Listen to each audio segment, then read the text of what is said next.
You call it the triangle axiom. I do, yeah. Thank you, Mike. Right, so you've managed to confuse a lot of people within that argument.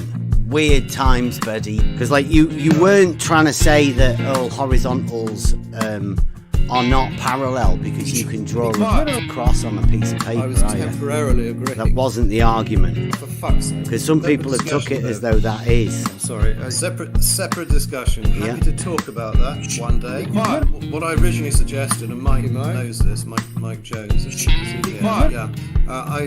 We agreed we'd sort of discuss the fifth postulate first. You call it the triangle last time. I do, yeah. I discussed the swimming pool. Thank you, Mike. Question. Weird times, buddy. You don't understand. Be quiet. Swimming pool. Thank you, Mike. Question. You don't understand. For fuck's sake. I'm sorry. Thank you, Mike. It's not my problem if you don't want to learn. Thank you, Mike. You're just on your own. Well, that I hold to be a self-evident. You call it the triangle axiom. I do, yeah. Because it's got just about a triangle, So, yeah. the question is, why did you include that axiom? You call it the triangle axiom. That postulate. I do, yeah. Why did you include that at all? You call it the triangle axiom. I do, because it sort of shows that triangles have 180 degrees, right? Or the sum of two right angles. You know? So Later you're to saying, change to 180. how does it show? Well, yeah, it does. I mean, you can prove that, but why did he include that? You call it the triangle axiom. If you can... Oh, you can prove it? Be quiet. If you can prove that triangles have... You call it the triangle. The sum of the angles is two right angles. Why would you need... For fuck's sake. Sorry, that's my question. You call it the triangle axiom. You don't understand. You call it the triangle axiom. You don't understand. I was temporarily agreeing. Be quiet. It's not my problem if you don't want to learn. You know? You're just on your own. For fuck's sake. I'm sorry. Horizontal lines can easily not be. Just as I suggested, you just sort of get a horizontal line. That I hold to be a self-evident truth. You put two crossing lines on them, and by definition, any two lines, straight lines on a horizontal plane, are themselves horizontal. You mind? Though, that's the problem. You can't. Well, it's not really a problem. Yeah, It's not a problem because there's only three straight lines. How fucking difficult can it be? Point again is that you cannot prove it. A lot of people, you call it the triangle axiom. Millennia thought you could prove the fifth postulate. You call it the triangle axiom. The question is, do we need the enclosure axiom? Yeah, not on the globe hypothesis. I received opinions we don't need it because postulate one do the job for you. And look, Bev, I simply wanted to ask you why you think the postulate's there, and you have explained that. And you have explained that. Not on the globe hypothesis. That I hold to be a self-evident truth. I'm sorry. It's not my problem if you don't want to learn. Be quiet. You're just on your own. I'll be perfectly honest. I'm sure there are better people back at the other place, the blue place, who can prove this. And we're happy to talk to you. No logic, no wisdom, no worries. And you have explained that. You're just on your own. You know. No reason, no logic, no answers to questions. And you have explained that. You're just on your own. You know. That I hold to be a self-evident. It's a self-evident truth of reality that all triangles, in reality, have 180 or the sum of two right angles. Be quiet. Not on the globe. Well, it's an assumption. For fuck's sake. It's not an assumption, is it? Sorry. For Euclid, it was an assumption because he knew he couldn't prove it. There was a huge debate which went on for centuries. You call it the triangle axiom. What, that he couldn't prove that triangles have 180 They tried. degrees? They thought there was a question: is the fifth postulate? You call it the triangle axiom. Triangle axiom. Is it self-evident or not? A huge debate. Weird times, buddy. Thank you, Mike. Weird times, buddy. You've brought an argument into a group of people that aren't ready for it. Be quiet. You cannot. Euclidean geometry. You call it the triangle axiom. It does not follow. It doesn't work. Not on the globe. I don't need it as an assumption because we can prove it. You can prove it from the first postulate. For fuck's sake. Horizontal lines can easily not be. You can just, as I suggested, you just sort of get a horizontal plane. Right? Thank you, Mike. You put two crossing lines on them, and by definition, any two lines, straight lines on a horizontal plane, are themselves horizontal. For fuck's sake, I'm sorry. You don't understand. That I hold to be a self-evident truth. For fuck's You sake. don't understand. If you could prove it, it wouldn't be a postulate, It's would it? not my problem if you don't want to learn. You're just on your own. You call it the triangle axiom. I do, yeah, because he's got Yeah. just about a triangle, So, yeah. the question is, why did Euclid include that axiom? You call it the triangle. That's postulate or axiom. Why did you include that at all? If you may. Because it sort of shows that triangles have 180 degrees, right? Or the sum of two right angles. But not on the globe. So 80 you're to saying, 2. for fuck's sake, how does it show? sorry, How does it show? Well, yeah, it does. I mean, you can prove that, but why did he include that? Be quiet. If you can. Oh, you can prove it. You call it the triangle axiom. If you can prove that triangles have the sum of the angles is two right angles, why would you need postulate? That's my question. I will not verbally disagree with it. What goes on in my own head is my own business. I do not believe that. Be quiet. You don't understand. You call it the triangle axiom. For fuck's sake, I'm sorry. It's not my problem if you don't want to learn. You're just on your own. Yourself, not something to be quiet. You have a horizontal plane, and any straight line drawn on it must itself be horizontal. That I hold to be a self-evident truth. Yeah, not on the globe hypothesis. I was temporarily agreeing. Right, so you've managed to confuse a lot of people within that argument. I was temporarily agreeing. Because like you weren't trying to say that all horizontals are not parallel because you can draw Not on the a cross globe. on a piece of paper, are you? If you may. That wasn't the argument. Not on the globe. Because some people have took it as though that is. For fuck's sake. Separate discussion. Happy to talk about that one day. Yourself, not something to be quiet. Point again is that you cannot prove it. A lot of people, you call it the triangle axiom. Centuries, millennia, thought you could prove the fifth postulate. You call it the triangle axiom from the preceding thought. Be quiet. I was temporarily agreeing. Not on the globe. You call it the triangle axiom. Not on the globe. It's not my problem if you don't want to learn. Be quiet. You're just on your own. That I hold to be a self-evident truth. For fuck's sake, I'm sorry. No reason, no logic, no Be quiet. wisdom, no worries. And you have explained that. You're just on your own. Not on the globe, you know. No reason, no logic, no quiet. answers to question. And you have explained that. You're just on your own. Betty, do you believe the water surface is a horizontal plane of reference? It's a horizontal plane, possibly. Not on the globe. Let's assume Thank you. the surface of either swimming pool is a horizontal establishes a horizontal plane of reference, right? Let's assume Thank you. the surface of either swimming pool establishes a horizontal plane of reference, right? It's not really a problem. Yeah, It's all they not a say problem is- because there's only 3 straight lines. How fucking what they're difficult can it saying is- be? quiet. And we are live. Welcome everyone. I'll leave you with a big long Buster you don't understand. Probably. I mean, I keep saying this, like, what's one of Buster's best? I woke up today, Emma, with Buster's Advanced Simplicity song. It's infectious. Buster's new song coming soon. Advanced Simplicity in music. Lyrics.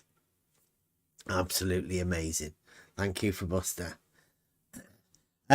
Today is Thursday, but because Free for All Friday will be taken up by the Blue Marble all horizontals are ... and level is ... debate that Blue Marble's requested. That's what'll be going on tomorrow. So there will be no free-for-all Friday tomorrow. So we're having a free-for-all Friday on Thursday. So there we go. I do have a few things that I'd like to go over if anybody, but I mean, I'll open the floor to anybody else if anybody wants to talk about anything. Yeah, that's better. 2 Fridays. It's like every day's Friday, really. Anybody can say whatever they want. Come and join us for any type of conversation, particularly Farmer's Boy. It's about time he actually came over and had a chat. He seems to talk about me enough. It only seems right that he actually has been able to actually talk to me about stuff rather than talking about me.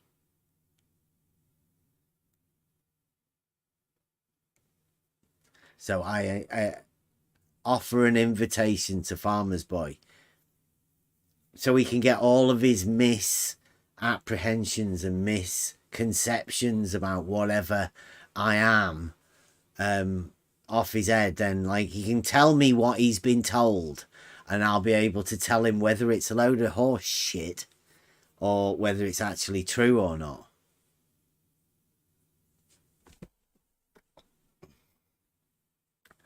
But he'd normally hide behind somebody. But if he wants somebody to hide behind, he can come in with them as well. Come in with Rumpus. Come in with Blue. If you need to, if you need to bolster yourself with a bit of support, bring it in with you. Let's have a conversation. Because I have been saying that I think what Farmer's Boy actually does by talking shit about me publicly on other videos, right? I think that's slander. The verbal exchange of bullshit about somebody to demean their character, lie about them. That's slander. Libel when you write it down. Good afternoon. Hey, Rob. Good evening.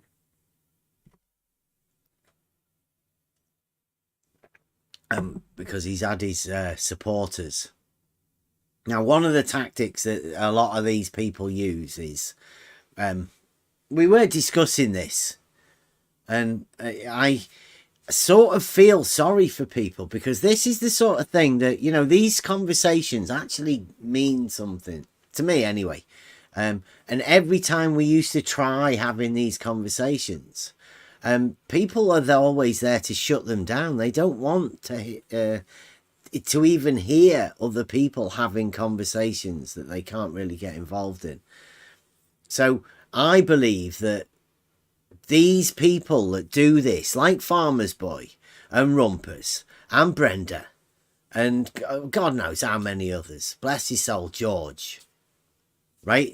These type of people that talk shit about me is meant, I don't think it's meant for me, right? Because it obviously doesn't bother me. I'm fine with who I am.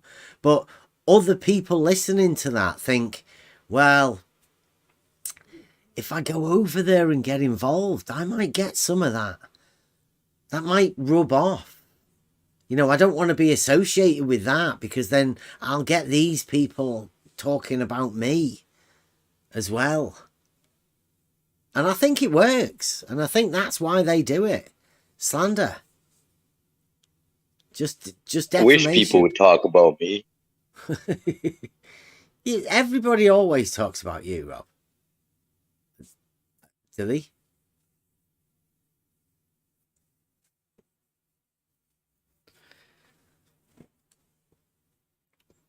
So I think the conversations that obviously some people want to have are the conversations that we have in the in the Discord when we're not live, because we're not always live. And there's many things that we've had conversations of that maybe I have recorded You know, conversations with Blue Marble, conversations with, I don't know how many other people we've had. And some of them are just not the sort of thing that you want to put out there, because it would be embarrassing for certain people, not me. So we don't put them out if that's the, you know, if that's the thing. We don't put all conversations out there, and we record very few conversations outside of this Discord. Outside of the live stream. I don't even really record the live streams anymore. They just go out live. I don't know whether I will be getting back to recording shows, because it's depressing going over it. Having a conversation with somebody that's just full of contradictions that they can't see. And then going over it again, listening to it, cutting it. We've done all of the conversations. They've all been talked about. It's time for us to start getting real now, I think. In this day and age, there's a time for honesty. True honesty. And that time, I think, is coming. That it's just unfortunate that what we've found is that the people that you want to have these conversations with are keeping out of the way because of the abuse that they get from these other people. Well, we've now quite safely, we've made a Discord server, and we haven't had to ban that many people. They all watch. They watch what's going on in the live chat in the Discord. But they don't come into the conversations. They don't get to hear these conversations that go on during the day outside of this live stream. And that's where it's all at. That's where we learn. That's where we exchange all of these ideas. So if you, I keep saying it, come on in to the Discord, come and have a chat. We have had some pretty interesting conversations that, like I say, I warn people about this arena. And there's certain people that you need to warn people against. Because it may sound inquisitive, like of your own mind, when you come into this arena. You may be looking for answers, but it doesn't take long for you to find out that certain people don't give you answers. They just make more confusion. They never answer questions. And then they just flip everything round to confuse you. You'll know when, if you ever try and work this out. I think, like I say, I think we've got a severe case of existential cognitive veiling. The very issue that should be talked about is the one thing that nobody can talk about.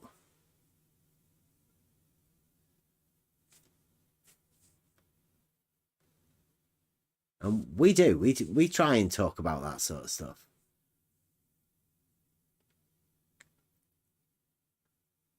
But in an arena that people keep putting us in, all to do with shape, and nobody wants to discuss geometry. Nobody wants to discuss the straight line. But wait. Flat is not shape. Yeah.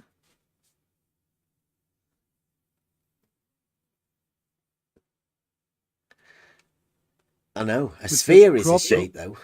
Yeah, they need shape it has to have a shape of any kind. It could be a cube for all they care, but it has to have a shape so that it could have just poofed out of nowhere.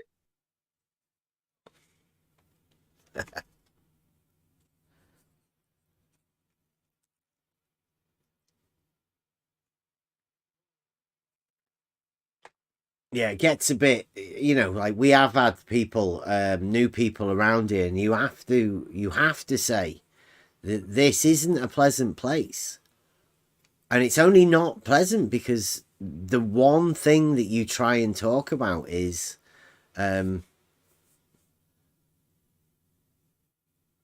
what's real. When it comes down to that, it comes down to the self, the person that you're talking to. They are the ones that that have to make a realization about how simple this thing is, and even to what the question is. I do think that everybody's searching for something.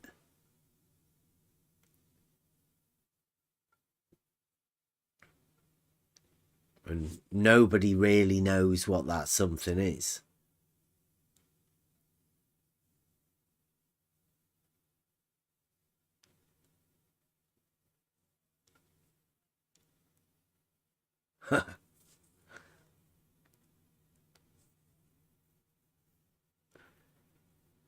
Yeah, it's a strange times. Weird times we're in. When somebody has a model where straight lines can't exist, yet they're willing to use straight lines. The massive stolen concept, the biggest. And most people don't even realize it, which was the point of realizing Euclid.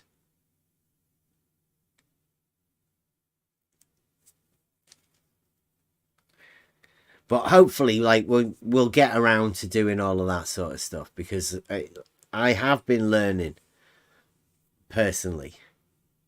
I've been learning how to do this, or what it is we're meant to be doing. And thanks to Blue, my dissertation will be done tomorrow. Once I can do that, finalize that, then I'm on to the next part.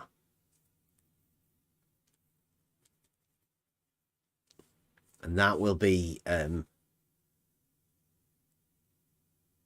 joyous, I think. More honesty.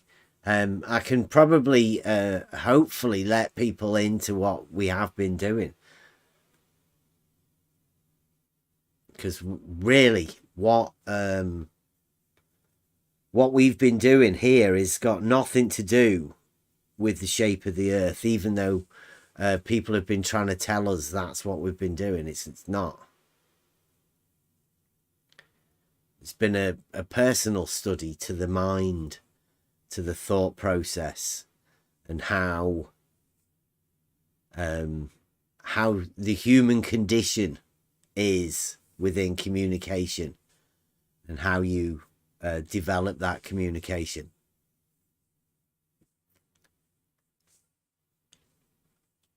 Hopefully some good times to come. But what we need to do is take this, the concept of what we've learned within this group of people, and spread it into more the human condition and the communication outside of this weird arena where we've developed our skills.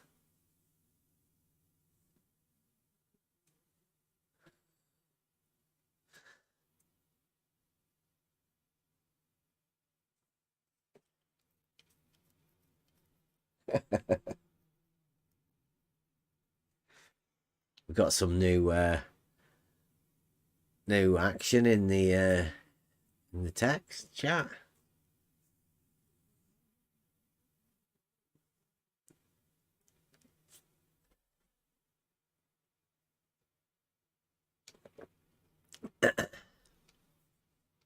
So, has anybody got any things? I'll go and have a look what I've got tweets in the chat on my.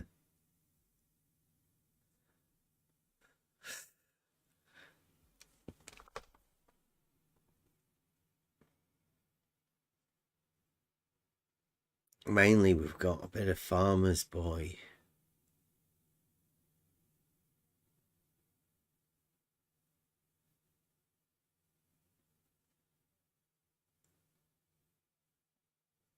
What half of these things are.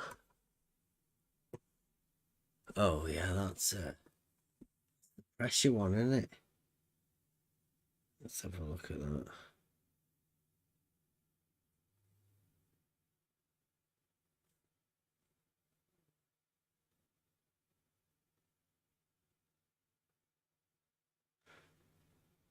Right, so on the other day, I don't know, when we were talking about, we got into the conversation about pressure.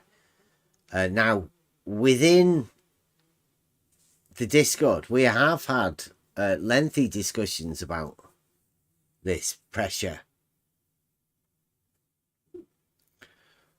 And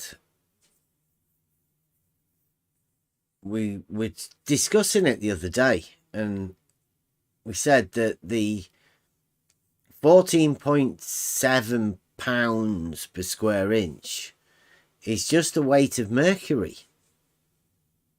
Now, do you want to relate anything to a weight of mercury, a weight of something? Is that what pressure is?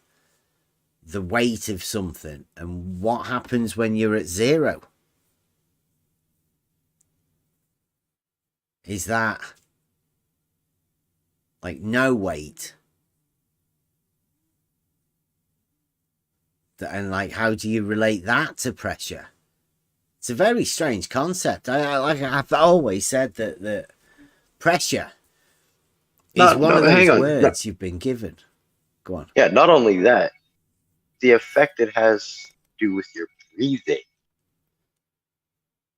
That's what gets me. Like they say we're breathing 14.7 psi.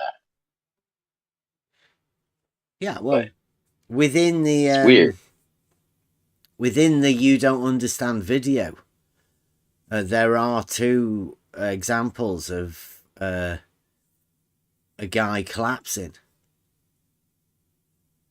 One of them's in the training thing for the centrifugal, and the other guy is the one that was testing the suits in a vacuum. They both collapse, right? Well, that is supposedly a pressure thing. So the collapsing is the pressure. But pressure, as far as you know, everybody says it's 14.7 pounds. That's just the weight of a column of mercury. Like, how does that explain pressure? Doesn't really. For me, pressure, because it is a relation between weight and area, it is still weight for me, because you are just comparing to one, for example, 1 centimeter or whatever of area, 1 centimeter square, and the weight of the object is this or that, but it's still weight, because if you have normal object on the ground, for example, or on the scale, this object has certain volume, and let's say bottom of this object is pressing on the scale, and we can calculate this area of this bottom of this object. But it's still weight.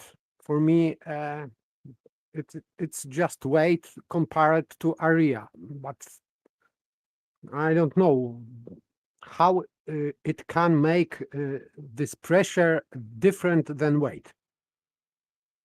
I'm with you. But when you're talking about 14.7 pounds per square inch, it's a different matter, isn't it? Like this arena that we're talking about when we talk about these things shifts what the natural understanding of pressure is. Like the weight of us on a stiletto is different than the weight on a moon boot to the surface underneath. That's what pressure is. But when you think of 14.7 pounds per square inch, is that sort of a pressure that you're thinking about? I'd say no, there's a bit of a contradiction in what you're thinking. So when I said, like Stefan Mudd, this is the guy on Twitter that's commented, he's commented, Bev, like, and I say no one can define pressure. And he says at the same time, you still say pounds per square inch. It's a weight, which is what I was saying. It's just a weight of something. And then you divide that by an area. I mean, that's dead simple. And then he says the column of mercury creates a force. Yes. Not the weight of it. I disagree. Wait, Yeah. yes, because column of something else with less weight will press less. So it does matter. Yeah, The weight. isn't a pound a weight? Yes, it is, of course. Because they were trying to say grams was Whatever. a mass, right? Not a weight. Mm. So pounds is definitely a weight, not a mass. Unless they want to try and claim that as being a mass as well. And which then they're going to have to get rid of all weight. Whenever they want, they can just swap what's a weight and a mass in order to get around a conversation that's concerning weight. So yeah, I just said it's a weight. I mean, if that's what you want to choose to define pressure as is weight, then that's understandable because everybody says that.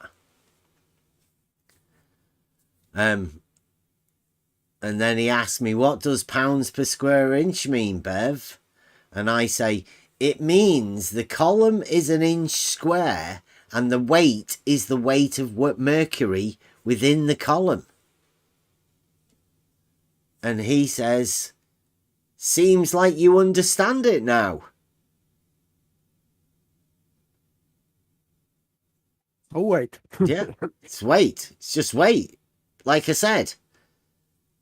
But when you come to define it, that's fine if that's what you want to do, because that's what everybody can understand. But try and relate that to the air, and you've got a problem. Like a big problem, because it doesn't work the same. How do you weigh air? Because that's what they try and say, 14.7 pounds per square inches is the weight of the air. It's an atmosphere.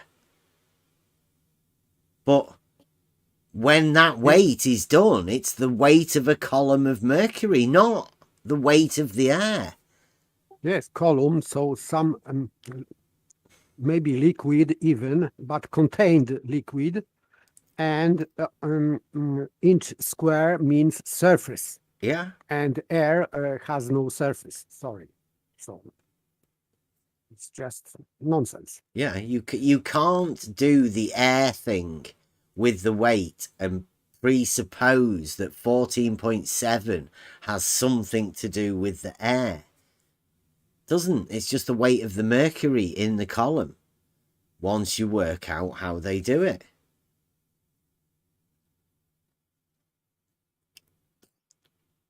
I think the water in the air is light. Flat fact. I think it's opposites, but nobody's really told this sort of stuff.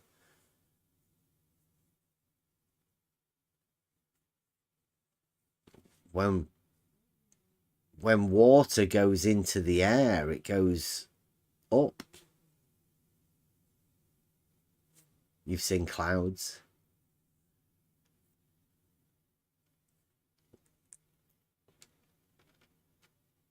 Yes, vapor is going up. At least when my kettle is boiling, I can see that that this vapor is going up.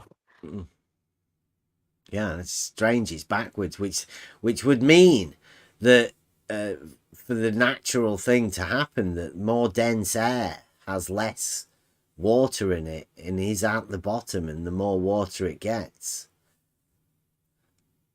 further up it goes, which is counterintuitive to what you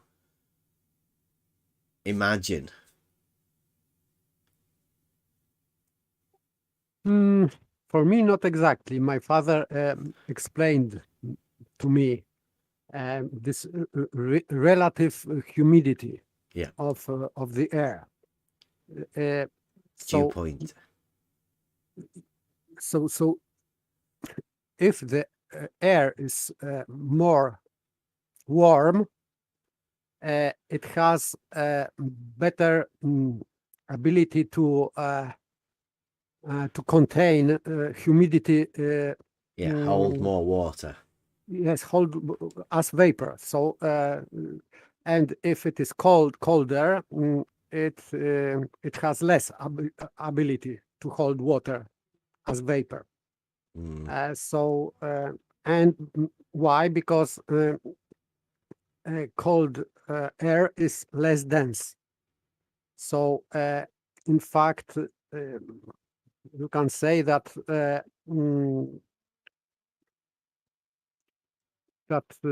it is in relation to density. So hot air can be more dense, and cold air cannot be that dense as hot. But it's still counterintuitive because hot air is going up, so hot air is rather less dense than cold air. But still, it means that I think it is related with humidity somehow. But still, it is observed that hot air is going up in relation to cold air. It means that it is less dense. That's for sure. This is experimentally proven. So no problem. Jeff says if you compress air, it creates water. It's what rusts car exhaust systems. And once you understand cavitation, then I'd say the air and the water are pretty much the same. I will agree because I read that thought in Saint Thomas Aquinas, but it is not his original thought. Of course, he was just repeating opinion of let's say, natural physicists or natural philosophers in the past. They thought that air is just water, vapor. Yeah. I'd say it's the separation of the water above and the water below. But I mean, that's just me. Hey. Not just you. Yeah. Yeah, I like I say, I don't want to put it on anybody else. So I'll take this hit because I know that some people will go, "Wow, that's Bev talking crazy." But yeah, they're both fluids, and cavitation occurs under extreme pressure differences, negative pressure. Then literally, water turns into air to equalize the pressure state. That's what it does. That's cavitation. That's boiling. That's what happens. Yes. It's still, I don't know that for sure, but you are not the first who is talking about that. I read that several years ago, so it is not against, let's say, intuition. So I have no opinion on that, but this statement is not contradictory to what we can observe Yeah. in nature. Yeah, there's something upside down about water that nobody really talks about. It's the one thing that nobody studies. Everybody imagines they already know about it. But it's a lot of it's upside down. I mean, ice for one floats on top of the water. Yes, If that it's shouldn't definitely, happen. yes, it's less dense. So water in state of solid object is less dense than water. So this is strange, Yeah. but it is. And if it wasn't like that, there's no way that life could exist under the water because it would freeze from the bottom up, not leaving any water there. It is amazing. Yes, the ground would freeze to the bottom, so no plant would grow in the spring. Yeah.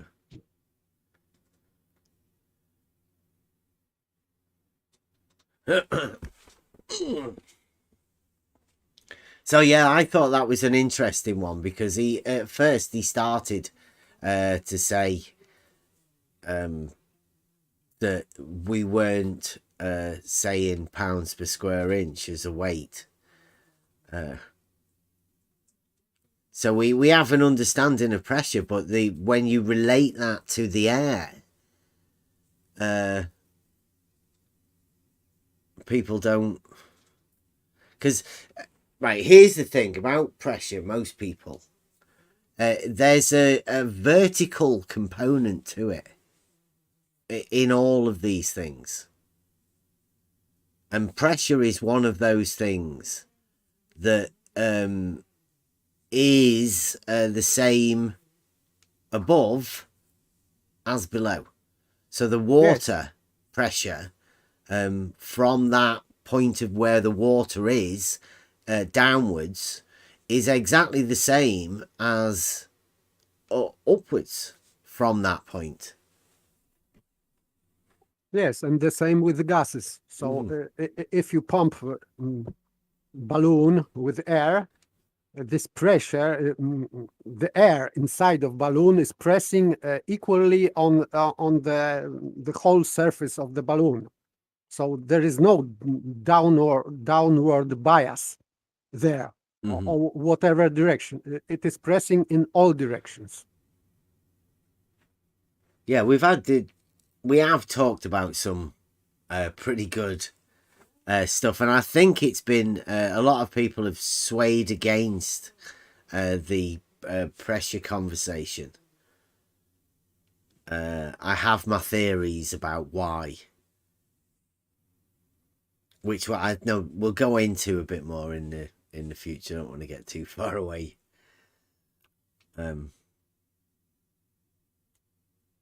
Balanced truths is getting there, yeah. Yeah, the pressure is related to a 0 point, let's say, and that 0 point's the point that sort of is the thing that we should be talking about.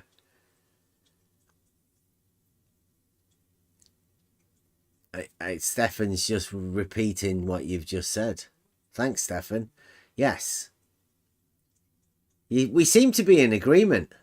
Paper's just said that. Pressurized container exert pressure equal in all directions. Equal. In all.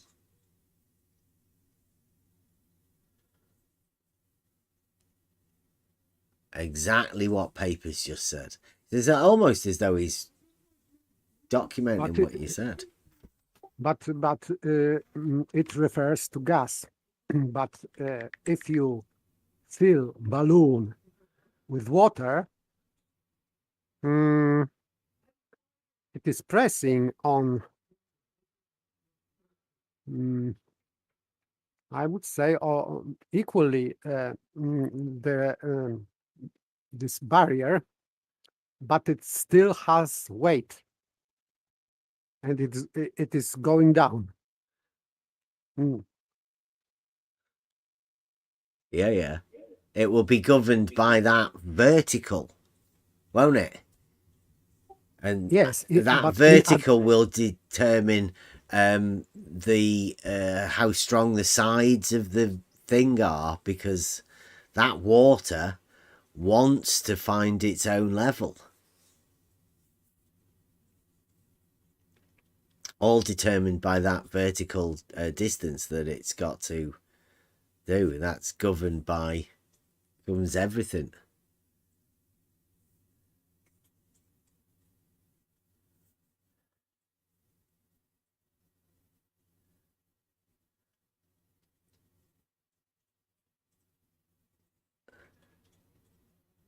The atmosphere and water, on the other hand, have wait a minute. A pressurized container exert pressure equal in all directions.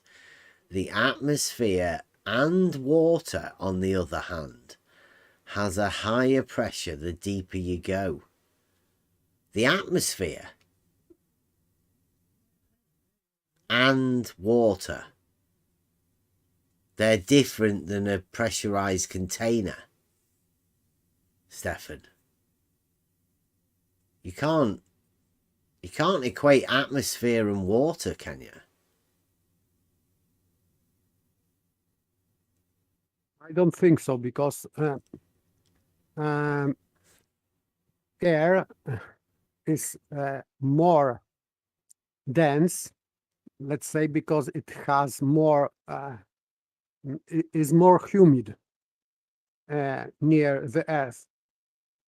So it is more dense then. It means, but this is not happening with water, I think, because water has same density on the near surface and at the bottom, I think. I don't think that it is more dense or much more dense at the bottom than at the surface. He's talking about pressure, though. Yes, but I think that he's talking about that that water is more compressed at the bottom of itself. I don't know. I don't think so. The water is considered as one of the most rigid substances. So it is very resistant to squashing.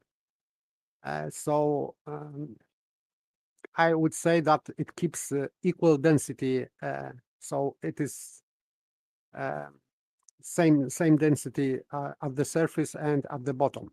But with the air, this is different story because humidity makes air more dense, and we can observe that on different altitudes we have different densities, and therefore we have different let's say weight of the air, so to speak. Well, that's what I think. That's what Stefan's saying. Stefan says, at the surface of the water, the pressure is 1 atmosphere. This you have to add as you calculate hydrostatic pressure below the surface. No, I am talking about the pressure of water itself. So water is pressing, the upper part of the water is supposedly pressing on the bottom part of the water, and it would make this bottom part of the water more dense. But at the surface of the water, but above the water, we have air. Yes, it is normally calculated as 1 atmosphere pressure. Yeah, So- but that 1 atmosphere, like I said at the very beginning, is 14.7 pounds per square inch.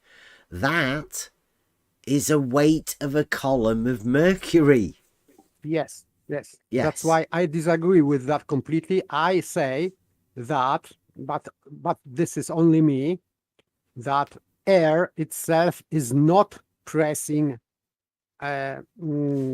generally on anything. Has no weight. Has no weight. Yes. There is yes. no way to weigh air. There's no device that you can use to weigh how heavy air is. And it's obvious that air doesn't weigh anything, because I'm inside my house now. I can walk around. And then if I walk outside and open the door, there's a lot more air above me. I don't feel heavy. There's no extra weight upon my shoulders when I'm outside. Yes. So this is funny argument from those people who believe in gravity, because they say that gravity makes gas being heavy. It means that gas is going down as other objects, but if you are in your house, then this column of air is your roof of your house is keeping this tons of air above your head, and when you are walking out, these tons of air are going onto your head, and you don't feel anything. So for me, this is just stupid. Stefan's saying you can weigh air. Put it in a container and then weigh it, and then take it out of the container and weigh the container without the air. Really? That's what, yeah. Apparently, yeah, that's what he says. You can weigh air. Weigh a full container, pump all the air out and check the weight. of course, if you pump out part of air, because you cannot pump out everything, yes, you will make this air inside less dense. So yes, it would weigh less, of course, but very very small amount. I think it depends on what container is made of. If you have to have a very solid container. So this solid container would weigh very much. So I don't think that you will measure any great difference with air and without air. So I don't think that this is possible to do. Well, That kind of- I like it. I like it, Stefan. In fact, I like it a lot. How would you know how much, once you've worked out, like, I don't know, so you've got a litre of air and you pump it out, how would you know to do your calculations of how much air there is above you and how heavy that would be? That's interesting. I like it though. It gives, at least it gives people like Stefan a chance to get the calculators out, work that out. Remember, we're talking about a column, right? We are still talking about columns of stuff, aren't we? Like a column of mercury, an inch it has to be square. Yes, this column is 1 inch squared wide. Yeah, So I like it. Stefan, what do you reckon? Are we still going to go with columns of air? Go on. Come on. Everybody, I'll just leave it at that. I'll leave it as an enthymeme. If we measure columns of air to work out a weight of air, then there you go. I'll leave it at that. This is a conundrum because in pressure we have weight over volume or surface. It's a height, isn't rather. it? It's height, really. The column. That's all you're really bothered about is the height of the column. One distance. Yes, because yes and no. Yes, because volume, you are increasing volume. If you are talking about column, it means that you are taking 3D volume into consideration, and this volume has bottom surface, and this surface is 1 inch. So you still don't know how high column of this mercury is, I think, because you have to know how high this column of mercury is, because if this column of mercury is higher, it means that it has more weight, and therefore it has more pressure on that 1 inch of surface. That's what's fascinating about this.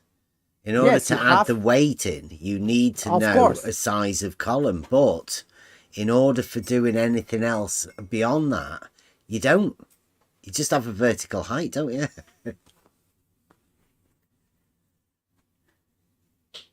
Yes, but with vertical height, you are changing volume. Well, I don't know, but- like under the water, right? If you go as a depth in order to work out the pressure underwater, then you're just concerned about the vertical distance. You're not bothered about the volume above, are you? Because that's the way I relate this. When we're talking about this, that within the column, pressure, like Stefan does with the 14.7 pounds, not like an actual, like a pneumatic spike or something driving posts in. We're not talking about that pressure for doing that sort of stuff. We are literally talking about pressure of the water, natural hydrostatic pressure, and the relationship as above so below, or as below so above. So there's a relationship there. The interesting part to me is that Stefan knows this 14.7 pounds per square inch is a column, but doesn't really realise the implications of the column that he's talking about. Yeah, because if this column is air, so how many pounds we can measure? I would say 0. Yeah. How So- tall's the column? So we have 0 pressure, therefore.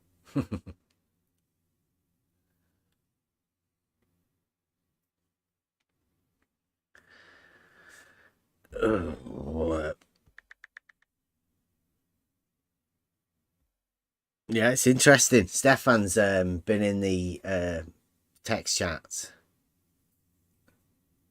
and I think he's missing a trick. The trick is that the scientists, are using mercury to measure pressure of air, and pressure of air is expressed in as weight also, and it means that they are just how do you say that?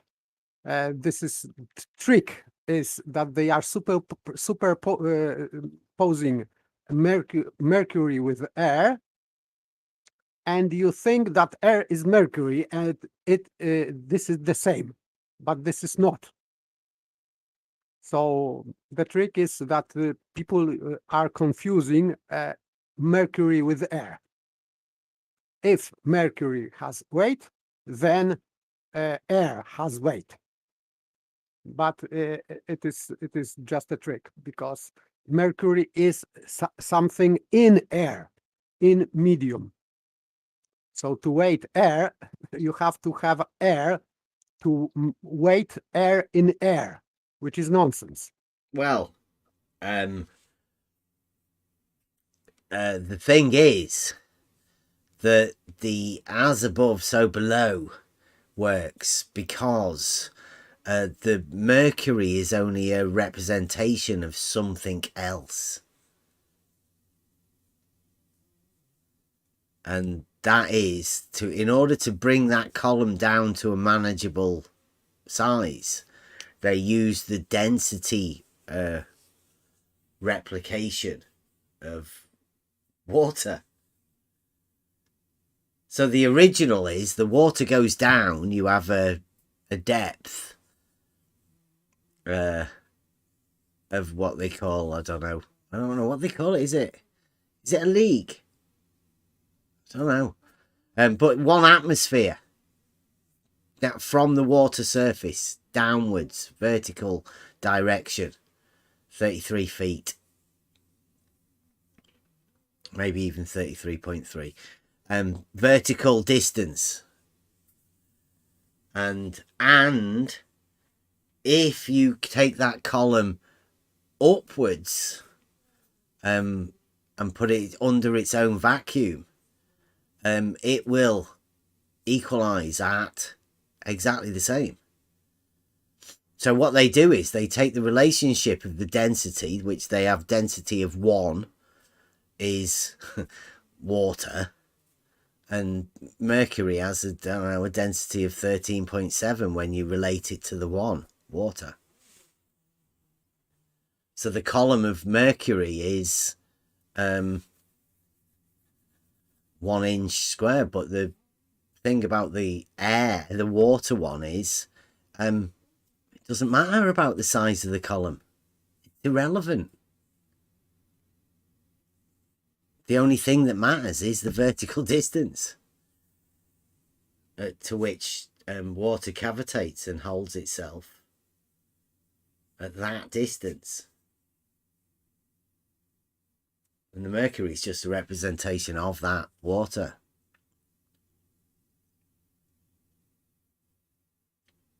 So it's literally, it's what all relates back to water. But that you meant to be able, that people tell you that weight of mercury is the weight of the air. But it's not, because this test that mercury is meant to be a relationship to is water, and the water literally doesn't have a column size. There's no dimension for the column. It's literally just the vertical distance.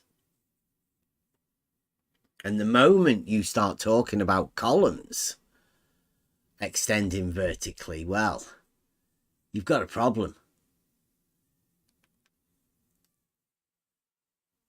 And that's why nobody wants to talk about it. There you go. See, Stefan even agrees. Yes, Bev, it's the vertical which gives pressure. So are we still going to go with a column, Stefan?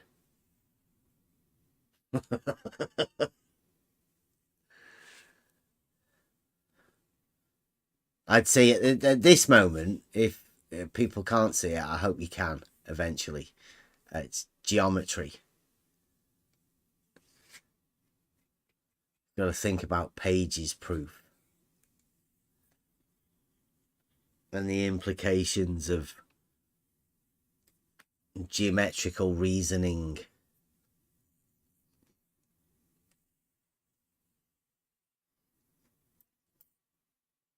You get struck off, I think, Stefan. Watch where you're going. Dangerous territories. To start thinking logically about this stuff.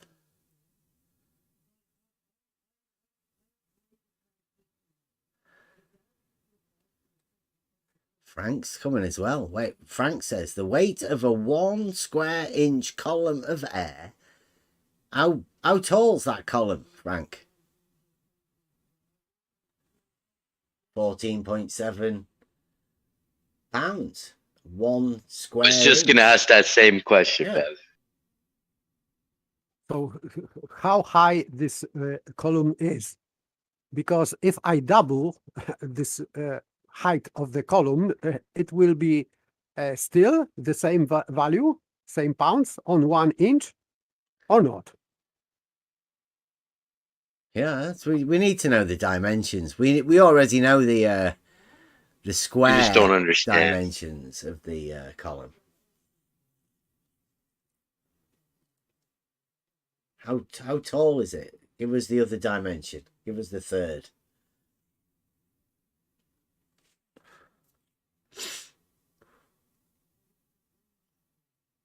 You can use any liquid to measure atmospheric pressure, says Frank Crowder. As long as you know its density. And what about the size, Frank? Like the vertical height of this column.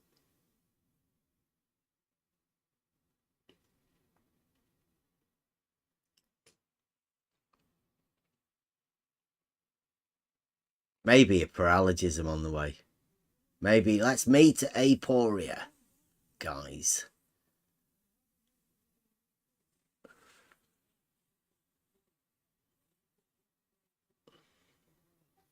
I can rephrase what Frank wrote.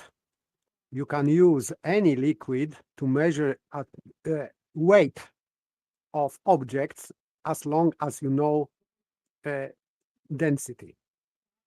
So, because weight is relationship between densities of medium, air, and object.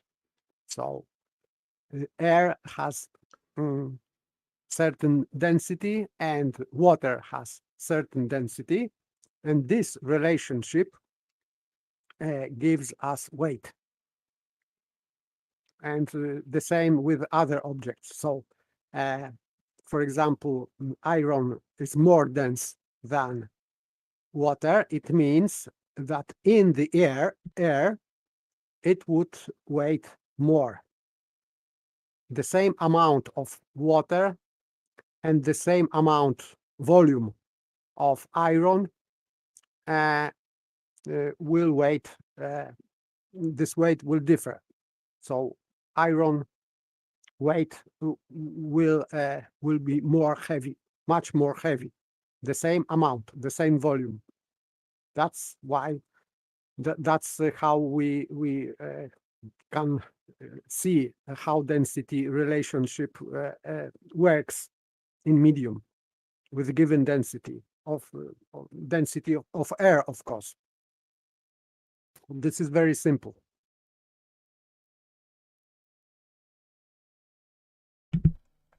So what? You've got a variable density. Yes, yes. If you have given volume, let's say 1 cubic meter, and if you put water into that cubic meter, and next you will fill a cubic meter with iron, molten iron, of course, this 1 meter would weigh much, much more than this 1 cubic meter of water, because they have a different relationship to air. If I think in modern density gradient, water is like 1000 and air is 1, I think. So relationship between air and water is 1 to 1000, and relationship between air and iron is, I cannot remember now, but let's say like 1 to 5000 or 10,000. I don't know really, but much more. So that's this relationship between densities make things heavier or lighter. Simple. This is very simple.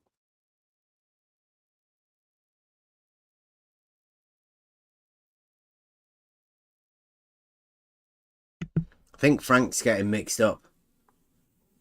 Frank says the diameter of the column is not important. That's a square inch. The diameter of the square inch. Frank, is that what we're talking about? You've not gone and imagined that a square inch isn't a square for some reason. But hey, let's imagine that this square inch has a diameter. Do you mean like across from the parallels or across the diagonal? I don't know. It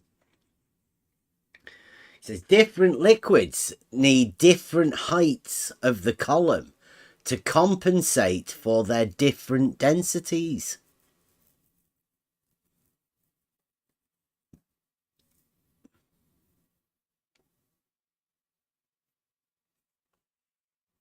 Compensate? What does it mean even? Liquids, air, and solid objects have density, and this is established density. They don't change density with height generally. So I don't know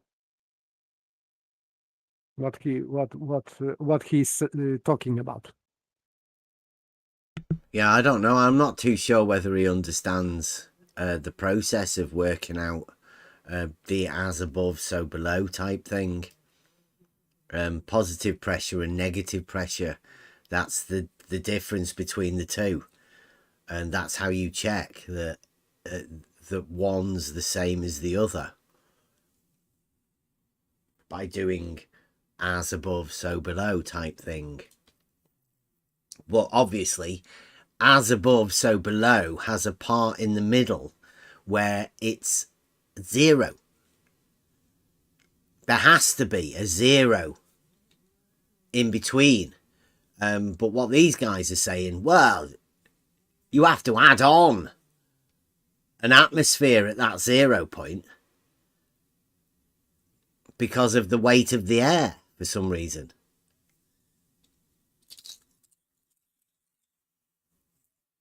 It's a little bit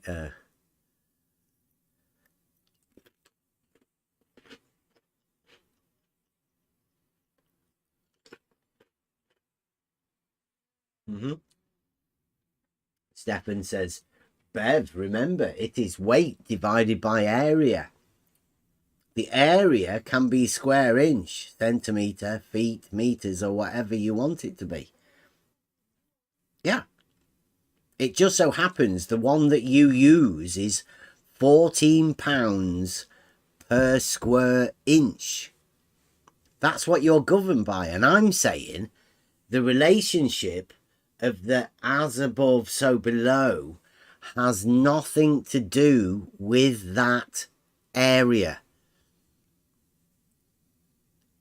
And like paper says, it has nothing to do with the weight, because there is no weight of air and there is no weight of water. What you've got, the only thing you do have is a vertical change. That's why another one of the ones is what they call it inches of mercury. Means the height of the column.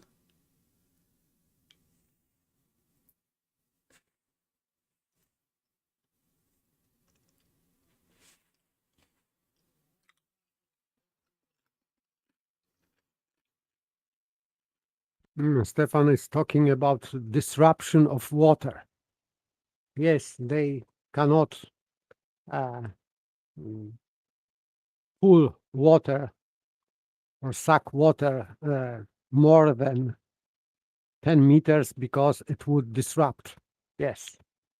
Can I just say one thing? We're sure giving a lot of airtime to Stefan Mudd, who won't come in and contribute to the conversation, just likes to sit in the chat. You're not really contributing much. Oh, he is though, because Stefan Mudd is one of the part of the Paralogism Advisory Council. He's the one that tells all of the Globe Gang to keep going with this, right? It's pounds per square inch, yet it's not about the weight and it's not about the area. Really weird that we use pounds per square inch then, isn't it? It's, yes, weight and area. But they say this is not weight and this is not area. yeah, the only thing that matters is that vertical distance, that, like paper said, 10 meters. And that works as above, so below it. That is what they call one atmosphere, but it isn't.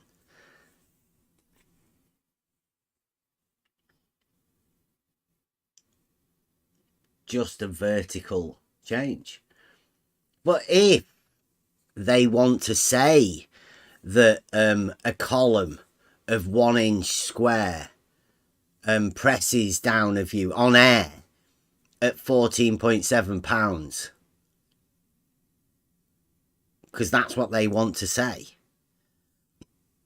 then you've got to deal with the geometric implications of that 1 inch square column. Yes, because this is downward bias. It means that this weight, as normally, is going down. So air is pressing down according to their gravity with that pressure. So it means, and it creates paradox that we cannot feel. When I am in home and I have let's say, sealed home or house, and I am going outdoor and I cannot feel anything. But according to them, this pressure should change dramatically, because now I have like 10 or 20 tons of air above my head and I cannot feel anything. I should be squashed into into flat piece of something immediately, but I am not. We've got Frank in the chat, and I'm not too sure whether he's well. Frank says the area of the column is irrelevant. If you use a liquid with twice the density, then the height of the column will be 1/2 of the other.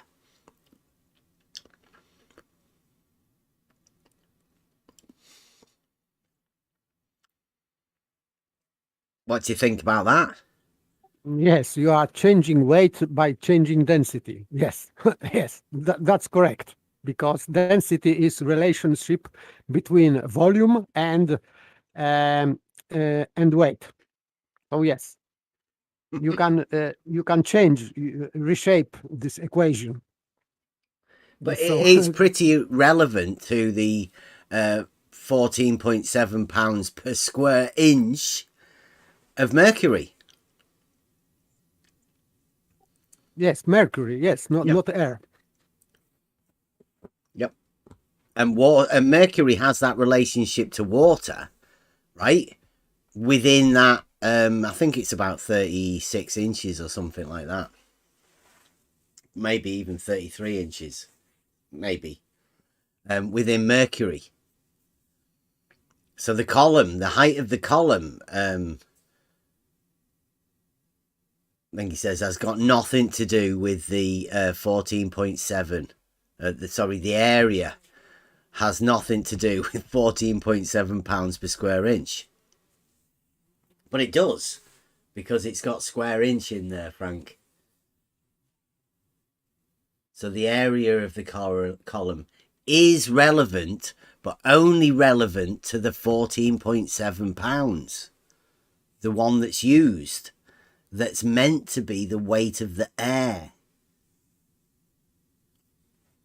I'm still waiting to see how the air weighs that of mercury and how that relates to the height of the column.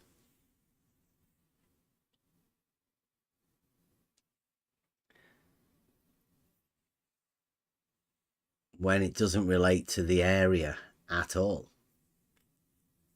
Strange that people use a 1 inch square, isn't it?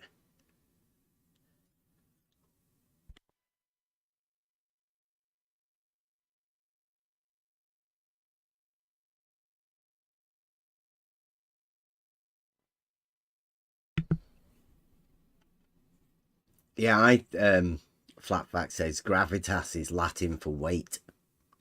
But I always thought the gravitas was the weight within an argument form. This is secondary, because they in Latin and in Greek, and I think in most languages, first comes physical thing, and then it is translated into analogical thing and in society. So first, gravity or gravitas is normal weight of physical object, and then it is translated into analogical meaning.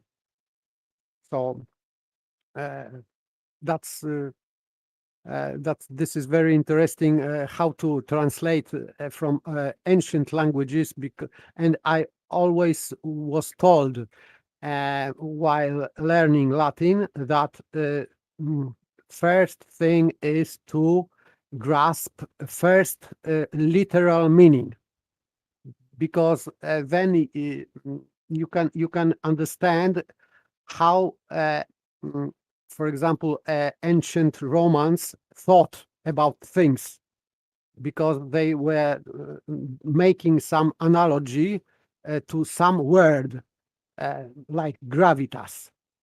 So it is that way. But first meaning is as just physical thing, and then it was translated into gravity of, like you said, argument. Yes, and they already translated it in ancient times. So this analogic meaning of this word was very well known, of course, in ancient times.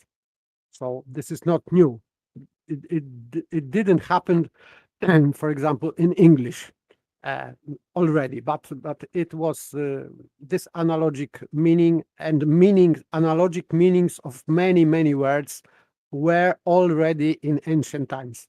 So this is not invention of modern, let's say, languages. Absolutely not.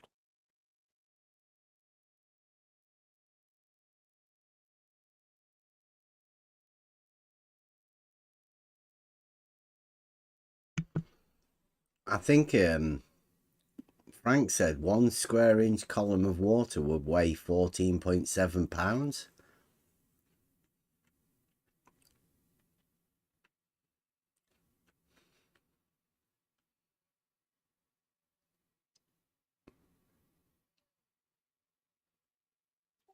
I'm not so sure you understand what this is, Frank. You could get a 1 square inch column of water to weigh whatever you wanted, really, couldn't you?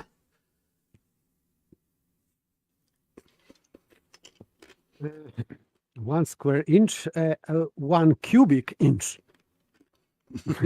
This is volume. To have volume of something, you have to have 3 dimensions. So it has to be a cubic centimeter or inch or whatever to have volume of body.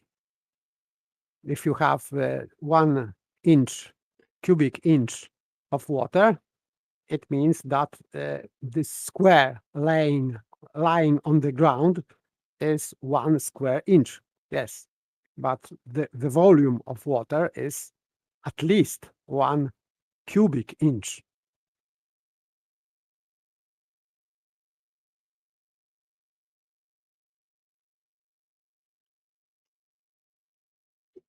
Come on, But Frank. if you add another cubic inch on top of the first one, you will have this column which has height of 2 inches, 2 inches height, and of course it will weigh more. And I would say that that's why it will press more on the ground with that 1 inch, because it's heavier. Simple.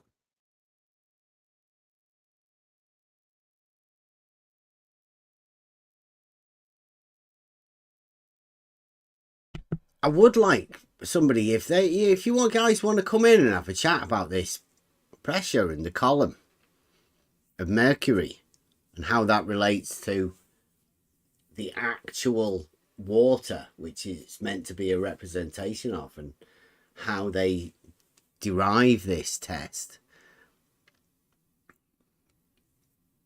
I'd love to. I mean, we've done this.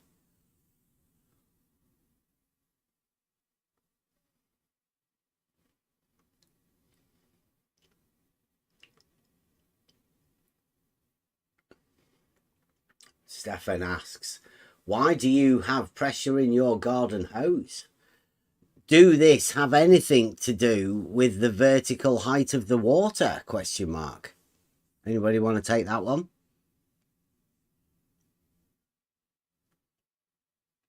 I'd say, yeah, of course. We have pressure because we have we have this pressure towers for water, whatever. So somewhere water towers. water is above, and this garden hose is below, so it means it has to go there. Yeah. So yes, The water It's- towers inject pressure into the system. yes. That's what they do. But in fact, they inject weight, so it is just going down, water going down because it is more heavy than air. Simple. It's the Normal. vertical change is the only thing you're bothered about. Yes, yes. And that's how much pressure you can put into the system.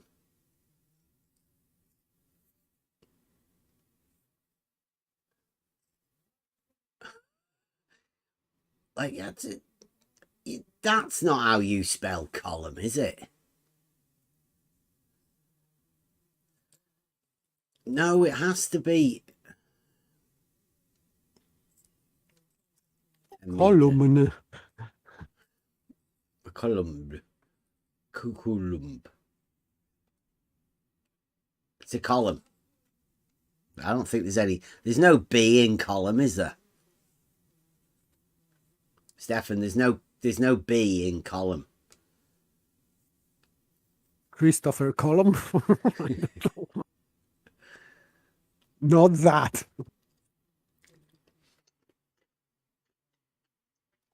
Be right back.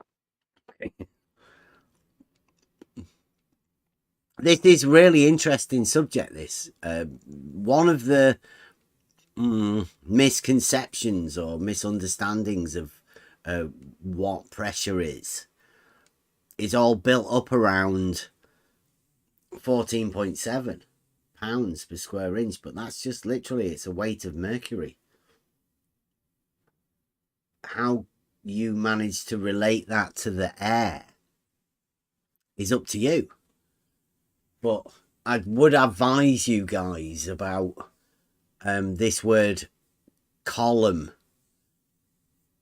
It's gonna have implications that I don't think you're seeing yet. You may be blinded to it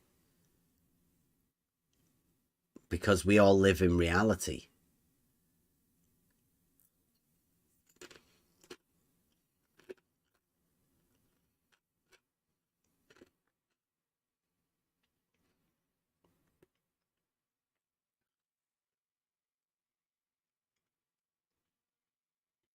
Can you calculate pressure? Yeah, the vertical height, that's it.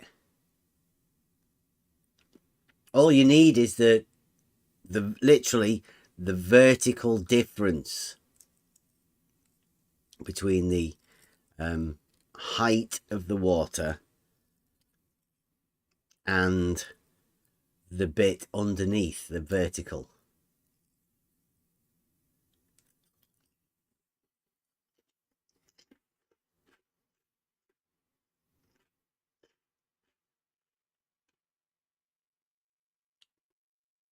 So it doesn't need to have a size of the column at all. All you're bothered about is the vertical height. As you well know, Stefan, that's all you need.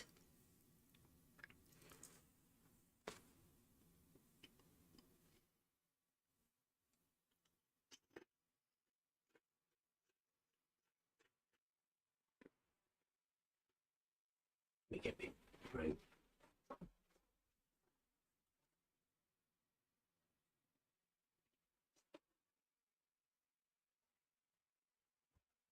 Now, has anybody bothered checking this height of the column at a different place? Look at that, thank you, Gords. It's gifted a few people that straight away.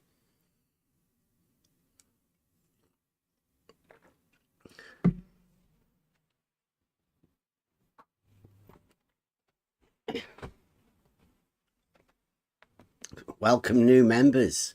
Thank you very much, Gords. I'll say thank you on behalf of them too.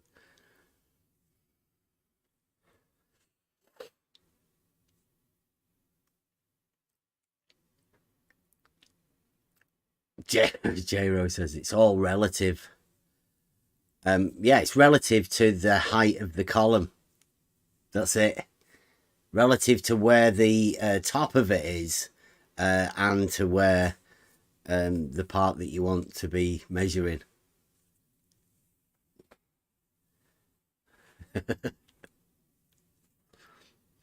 Now, J-Ro, is that different for a different... Like, if you move the top of the column and the bottom of the column either up or down, like together, would it be any different? And has anybody ever tested that shit? Or is it always this 33 feet? That's right, 33 feet. 33 feet.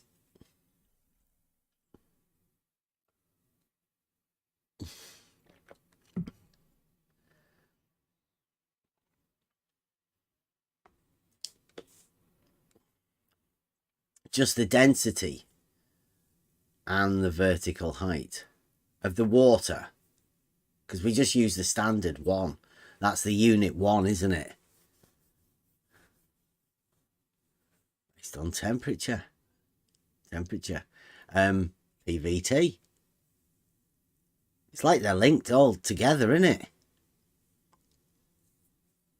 Whatever we call pressure, because that's the one in question. That's what we started off with.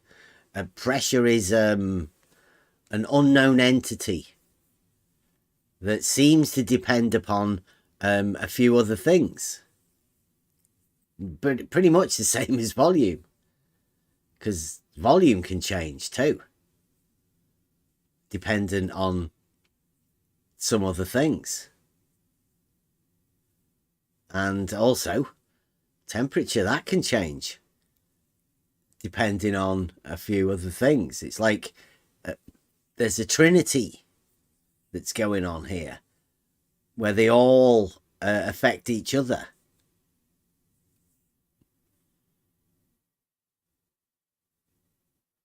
And there you go. J-Ro, that's good. I like that. That's a good explanation. Pressure is just an expression of a change in temperature, area, and volume.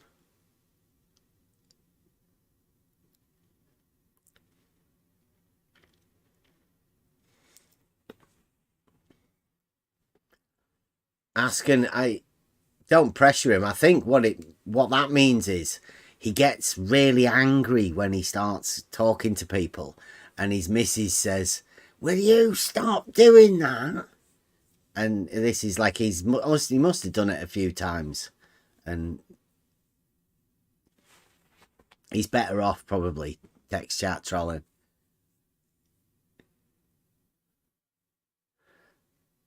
What? Downward accelerate. This is hydrostatic, Stefan. Static. There's no acceleration.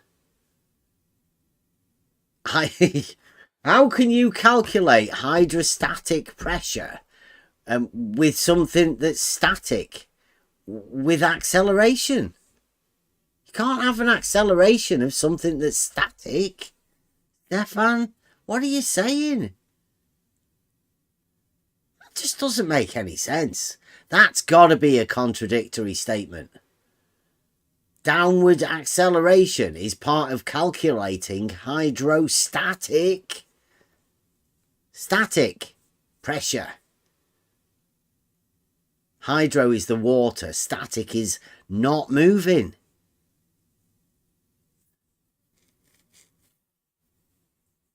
Acceleration without acceleration. Yeah. Static acceleration. Crazy thing. Who's taught you to do that? That's crazy. For me, this static acceleration is just weight. Measure weight.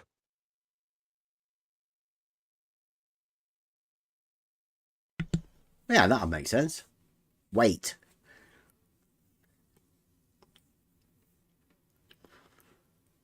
Static acceleration. I heard someone, I don't know if it was Blue or not, that said who said that you can have acceleration without acceleration. Someone said that. Yeah, On the, acceleration without motion, I think was the. yes, without motion. Yes. Yeah, that sounds Yeah. familiar. Similar sort of thing to what Stefan's talking about. The acceleration of a hydrostatic.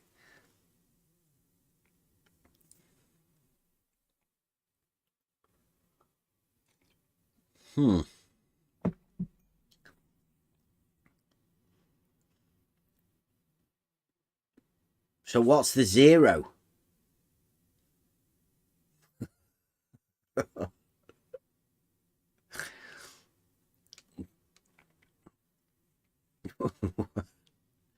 At that point where you start, the bit in between the positive and the negative pressures, the one where it says zero.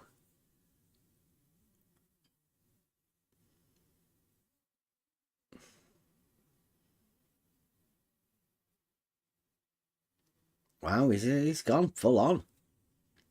Every object on Earth is affected by downward acceleration. Even static stuff, apparently. So air is also affected by downward acceleration. It means that air is accelerating downward without going. I cannot feel that. Upwards. Upward, like that's what we say. We're evaporating. Water evaporates and goes upwards. That's where we started this off at, wasn't it? Yes. But where's the downward? I mean, that's crazy. But I mean, I'm guessing that's the model affliction, mate. Yes.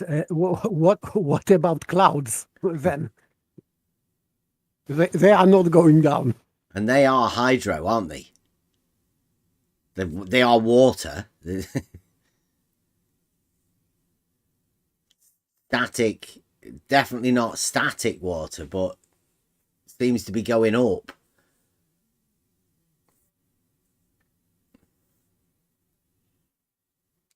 Hydrostatic acceleration.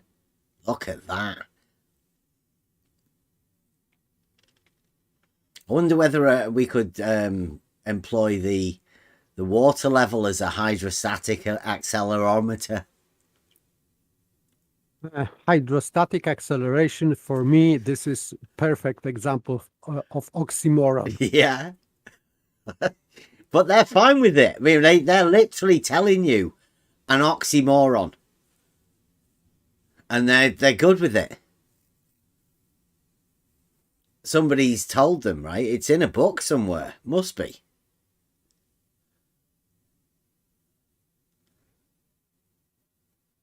Uh-oh. Wow.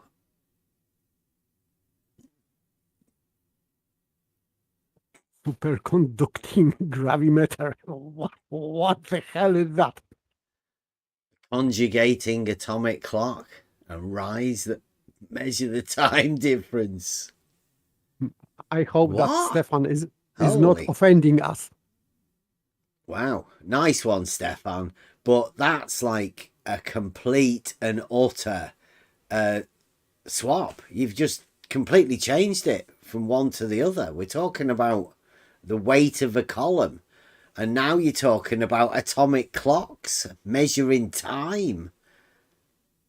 How do you relate an accelerating static thing to clocks? I mean, how did that happen?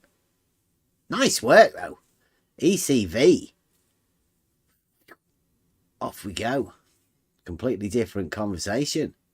Let's see if we can get away from this accelerating static thing. Yes, acceleration involves time because it is divided by second square. But if it is static, it doesn't move. It can sit there forever. So this is not per second square because it is per forever square. So unmeasurable.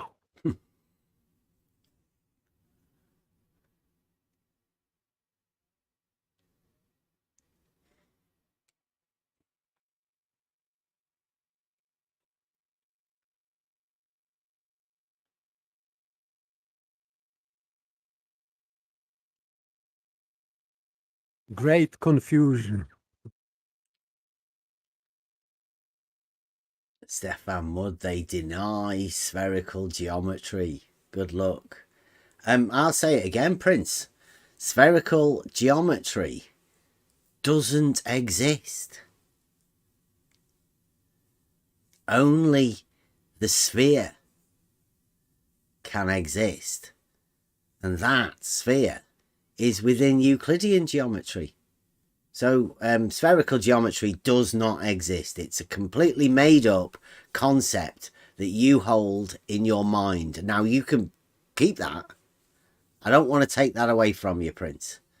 But I will have to tell you, honestly, spherical geometry does not exist.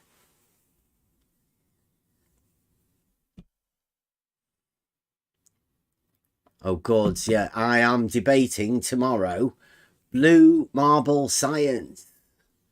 The entire body of the blue marble scientific community. No, just the guy that's named himself Blue Marble Science, the YouTube channel owner.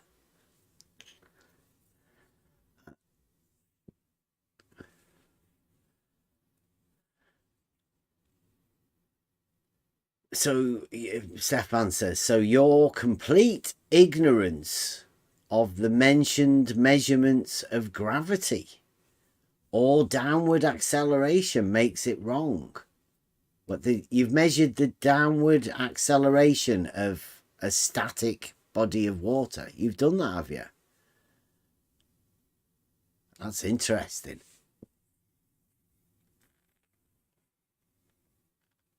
So the Globers desperately want to translate weight into acceleration with a static object. So for me, this is mission impossible, but okay, if they want to. Yeah. I have to say, Stefan, I am completely ignorant of how you would manage to measure the acceleration of a static body of water. Completely ignorant of it. Anytime anybody wants to come and let us know, it is free for all Thursday, so you could come in anytime. Maybe some other free for all Friday. Maybe Model Affliction Monday. It sounds like a good presentation for somebody to do on Model Affliction Monday. How to measure the acceleration of a static.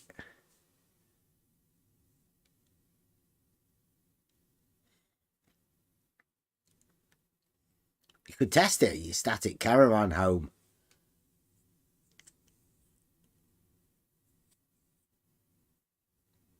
Time-wise, I'm guessing. Would have to have a time element in it, wouldn't it? How long would you keep your time going before you think you measured a motion?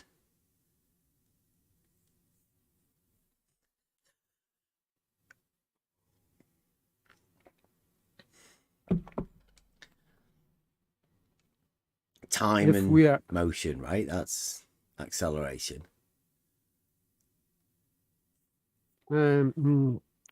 change of rate, this is acceleration. So changing speed generally, this is acceleration. But speed is always measured in time and acceleration also. But speed is constant and time is constant. But if you are measuring acceleration, you are changing, you are measuring change of speed in constant time. but still, this is not our misunderstanding, because Prince said that they will use their misunderstandings as an argument. No, we are not making any argument from that, because it is impossible to make argument from nonsense.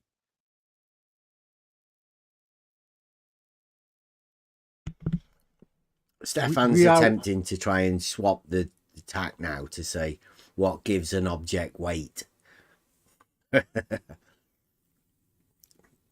Interesting. relation between densities.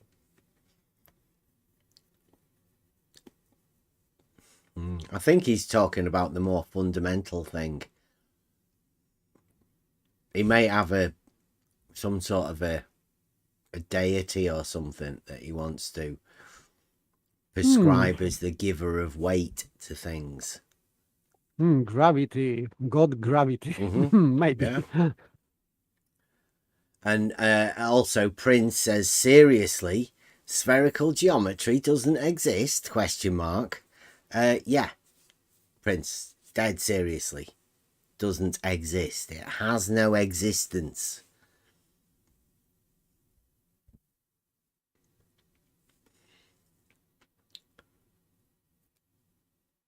And yeah, it's not a joke. It doesn't mean that anything I don't understand, it means that it doesn't exist. No, I didn't say that. But I can say that you cannot measure acceleration with a static object.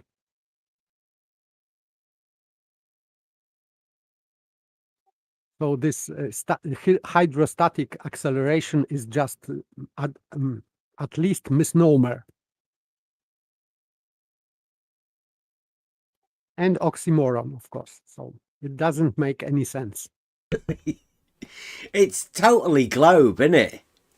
I mean, this has got globe written all over it. Contradictory, oxymorons. Obvious where this has come from.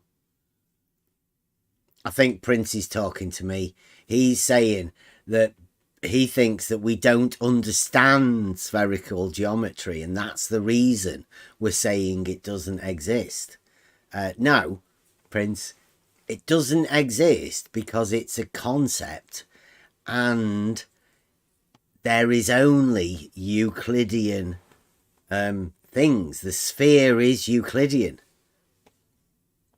The moment you show a sphere, you are showing a Euclidean sphere. You can't say this sphere is spherical geometry. That would be ridiculous.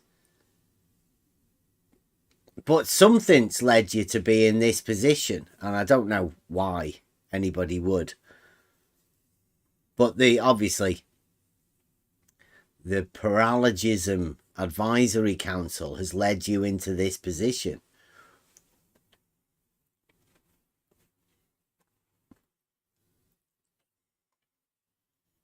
I'm pretty sure when we started this, I mean, I found logic through all of this stuff, with Euclidean geometry being the tool that taught me logic. But Euclidean geometry is just a description of reality through logic. There are proofs for every part of it, and it's not conceptual. It can be done in reality. You can't have a proof that isn't in reality. That's how we know. I can be absolutely certain. Spherical geometry does not exist. There is no existence for anything other than Euclidean. And spherical geometry is impossible, because if we have sphere, we have radius, and the radius is straight line. And within this so-called spherical geometry, there are no straight lines. So this is contradiction in terms within this spherical geometry, because to have a sphere, we need straight line. I mean radius. But then we are not allowed to use this radius being straight line for anything, because we cannot have straight lines. It means that we cannot have radius of this sphere. Yeah, you can confine to 2 dimensions, and the radius is not one of those dimensions. Yes, it means that it make this spherical geometry handicap geometry. So, sorry, Yeah. I cannot understand that. Yes, that's right. You have to put your mind so far beyond what you already know to be able to have the concepts. But then something in the mind, obviously, has allowed people like the Prince and maybe Stefan, I don't know. I don't want to say Stefan, but definitely the Prince. He thinks it's real. There's been a flip in his mind that's allowed him to imagine that spherical geometry is real, which is crazy, because the implications of spherical geometry being real would mean that Euclidean geometry is incompatible with it. You can't just have one or the other, or both of them existing in the same place. That's diletheism. Can't have that. It's one or the other.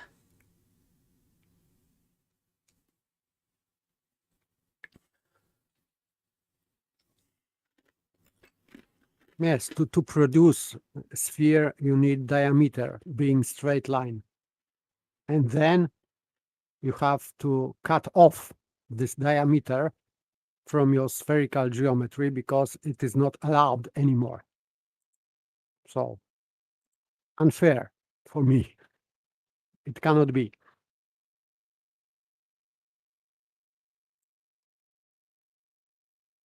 There we go. Oh, Blue's there. I see Blue Marble and Rob Parks are having a go about the shared straight line segment. Really? Straight lines are such a problem, aren't they? This guy's here. So the Prince says he's literally saying spherical geometry doesn't exist. Absolutely. But then he says now he's projecting. I don't know whether that's a joke or not. Might be a spherical geometry joke about projecting spheres onto 2-dimensional surfaces. Maybe it's a mind projection that he's done. Maybe he just blurted that out. And then Stefan Mudd says, he's asked a question. I'll open this up to the panel, to everybody who's here. Feel free if you want to join in or answer this one for Stefan.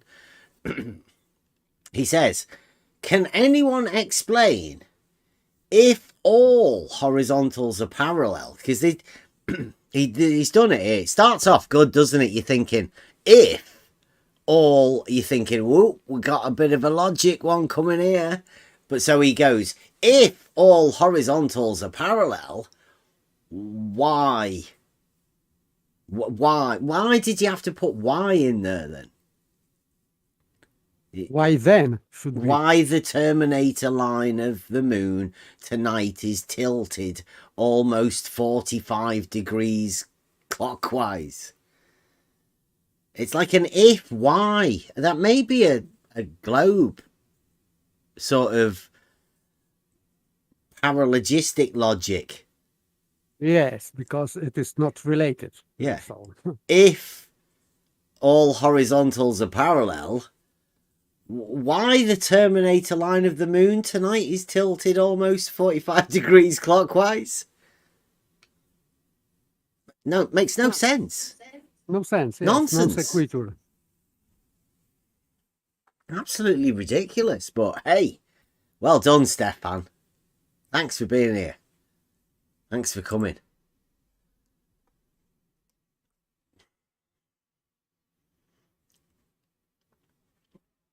Mike's just put a picture of a water level up.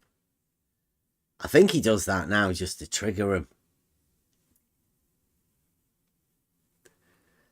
Blue's not even had a chance to fiddle about with the water level picture or anything. It's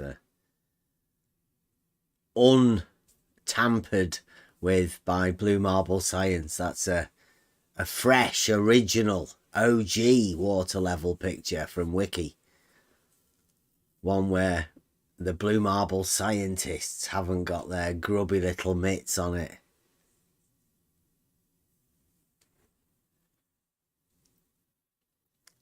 I don't know why it's got a like dotted line across the two on that one. Blue sort of ignored that, didn't he? Oh, that gives me a chance to put a Sagittarius.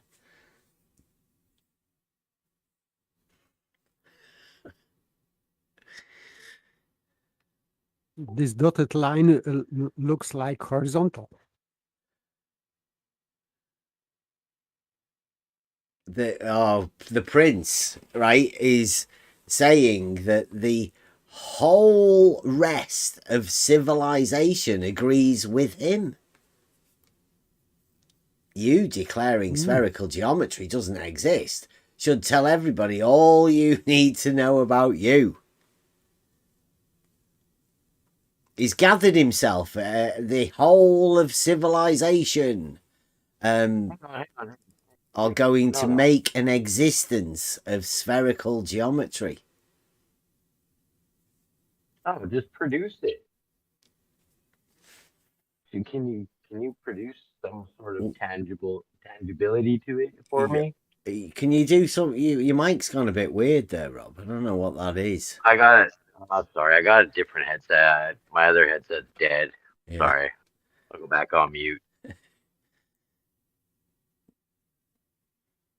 Whole civilization. Yeah, which whole one? rest of civilization agrees with him, the prince.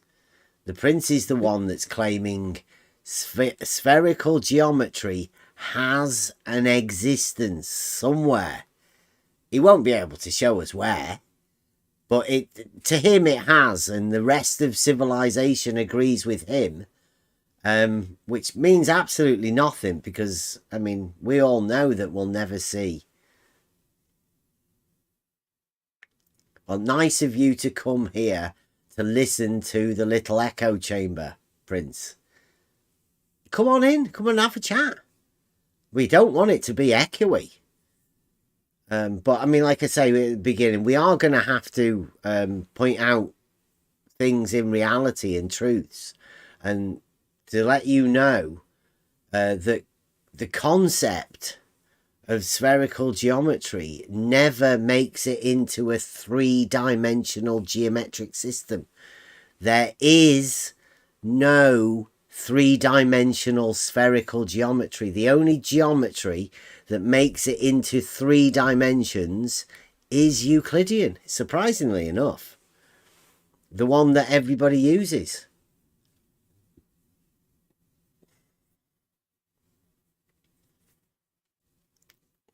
It's good having people like this, Prince.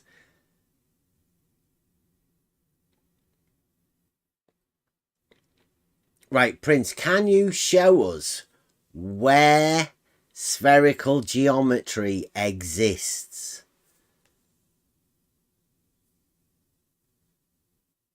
Because in reality, unfortunately for you, straight lines definitely exist. And the presence of straight lines shows us that we are definitely dealing with Euclidean. Since spherical geometry has no straight lines. Or not the straight lines that we imagine as being proven within the geometric system of Euclidean geometry. sort of a self-evident truth that the shortest distance between 2 points will be a straight line. That's like a logical statement of truth. Can't get around that. Impossible to achieve in spherical geometry. So Yeah, and the existence of a straight line,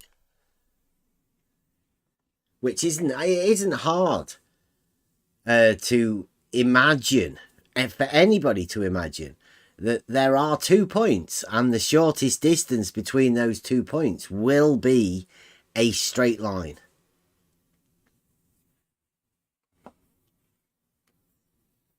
No, Prince, come in and you tell us. Come and do a presentation. In fact, I've heard there is a channel where you can feel comfortable with your presentations.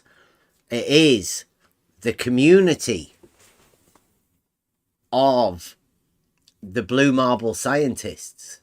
They're gathering the full team. Sort of like the Avengers, superheroes, defending the globe model, the Blue Marble, against rogue people asking questions about it. People seem to point out contradictions that come within this. Well, Blue Marble Science has a Discord channel, and I do believe next week we are going to be getting, it's being built up as quite a big thing. Betty, the Blue Marble logician, is going to do a presentation on celestial navigation. It's going to be good. The Blue Marble logician meets celestial navigation. And he's been to Antarctica, so he knows. He's measured angles, many different places. See, Stefan's saying. Prince, look, take note of Stefan. He says it's the two-dimensional surface of a sphere. Everybody knows what a two-dimensional surface is, right? Stefan imagines that around a sphere.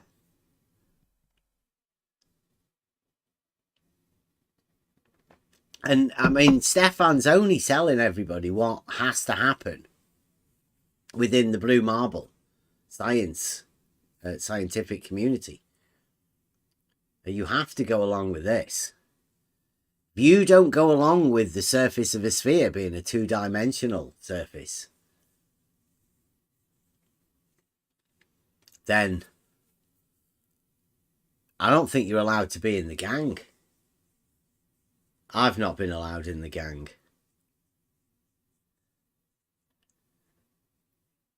I have a different method of achieving my science, as in achieving knowledge.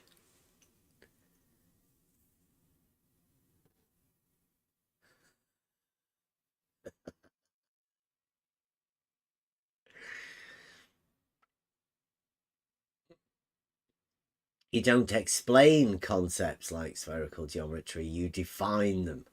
And well, how would you define the existence of spherical geometry?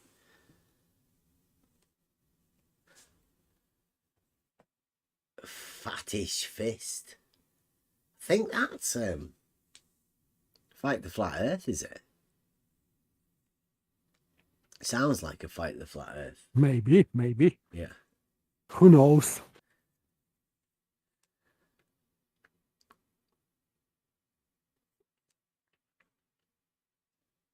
Yeah, I mean, if anybody of you guys out there, Prince, yeah, I'm not acting smug. I'm just telling you, spherical geometry doesn't exist. Stefan's told you the same. He says it's a two-dimensional surface of a sphere. Well, guess what? There's nothing in reality that is 2D. 2 dimensions is just a concept. Doesn't exist. Just like I said. You can't point to a 2D, can you?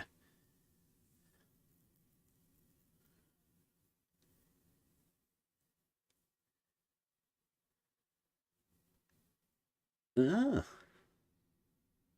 Stefan Mudd is reading some comments from Flurf somewhere. So he must be on another channel reading Yes, I some think so. really strange comments. And then sat Multitasking. here talking to us about ridiculous stuff.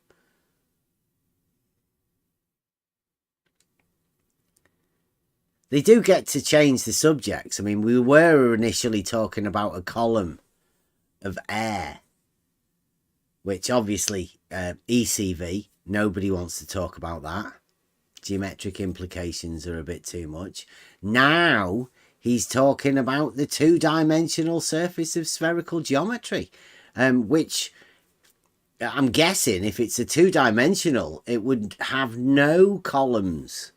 Columns wouldn't be possible on a 2-dimensional spherical geometry, would it?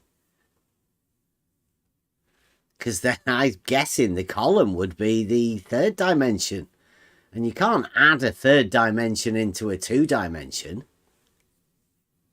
Doesn't work either, because then it'd be Euclidean 3D. There's all sorts of problems opening up.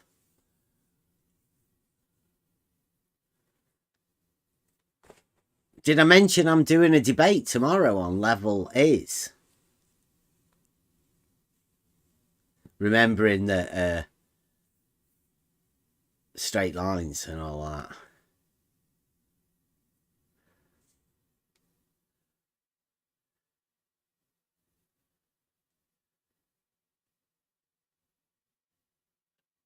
Stefan, which arguments? I mean, we're big on arguments. Stefan, tell us the arguments that you think gods can't address. Just write it in the chat. Write out the argument, and please make it an if then at least. Don't give us an if why again, because that's a really strange argument.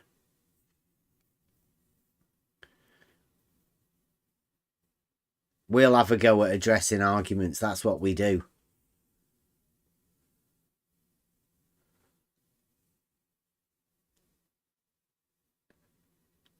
Prince is creating names for things. Nice.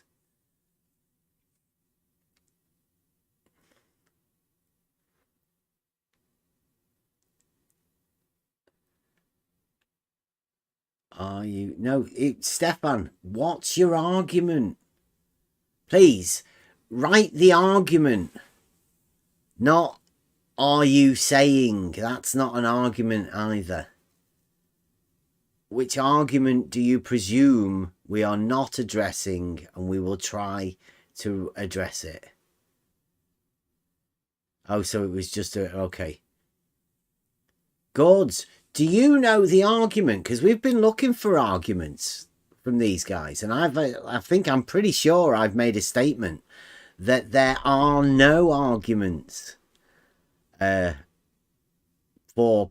to be positively made about the blue marble. So I'd like to know about the argument. I don't want to be missing out on arguments that somebody's made up just because you're having it with somebody else. We've been after an argument.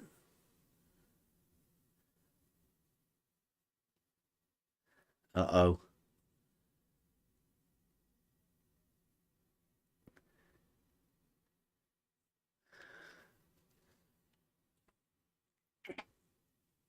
Stefan, if all horizontal is parallel, the basic shape of the Earth has to be flat, even with topography. if uh, if he says that all horizontals, I mean horizontals, plural should be, are parallel to each other. Uh, it doesn't implicate anything with the shape of the Earth. So, but he has to correct because himself, because I don't know if he's talking about horizontal being parallel to horizon or all horizontals being parallel to each other. I don't know still. Stefan Mood, you have to rephrase and correct your statement.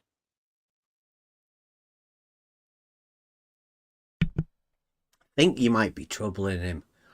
No, I don't want to put you under any pressure, Stefan, but I think you're struggling a bit here.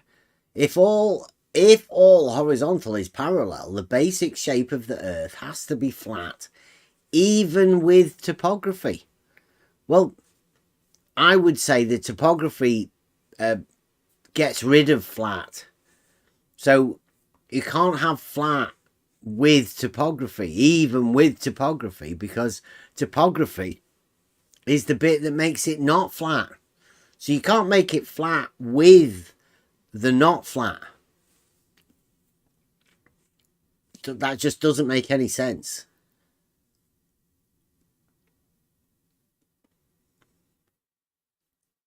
And then he says, but I guess it. Then again, you have to explain the angle to Polaris not conforming to all horizontal being parallel.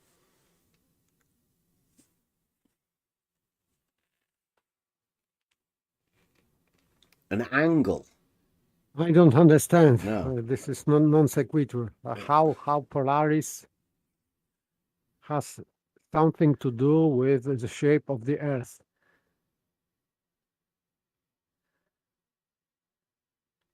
The basic.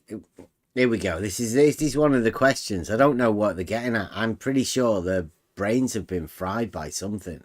He says, if my horizontal is parallel to you guys' horizontal, what would the basic shape be? The basic same shape as of a it- horizontal or the basic shape of a parallel? If my horizontal is parallel to your guys' horizontal, what would the basic shape be? It would be as it was. So nothing changes. Basic shape of what? Blue Marble Science. How about the oceans, Bev? Are they flat? No, Blue. Have you heard of waves and tides? I know I have a shitty mic. I know I have a shitty mic, Bev. Just bear with me for 1 sec. I told you guys at the beginning of the show today, all these motherfuckers need Big E to have a shape. Otherwise, their existence isn't what they thought it was, and they can't handle that.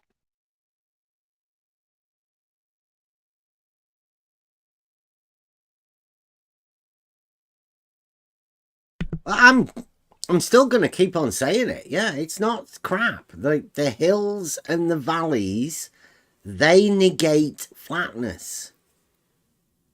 Now, if you want to come and find out how we measure the elevation of all of those things, so therefore we know it's not flat, come and have a discussion with us. But stop saying that the things that make it not flat are the things that make it flat. That sounds like you've got a mental condition. There's some sort of a problem, some sort of affliction. It is. It's the place that they dwell has to have a shape.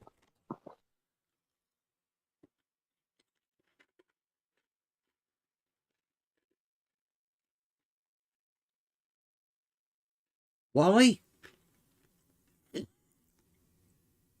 Blue Marble asks me, what about the oceans?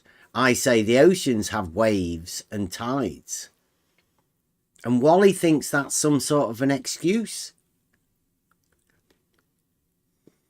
Saying that the oceans have waves and tides, therefore not flat. And by the way, oceans have depth. I'd say in Marian Trench, it is like 4 kilometers depth. So oceans are not flat. Bodies of water are not flat.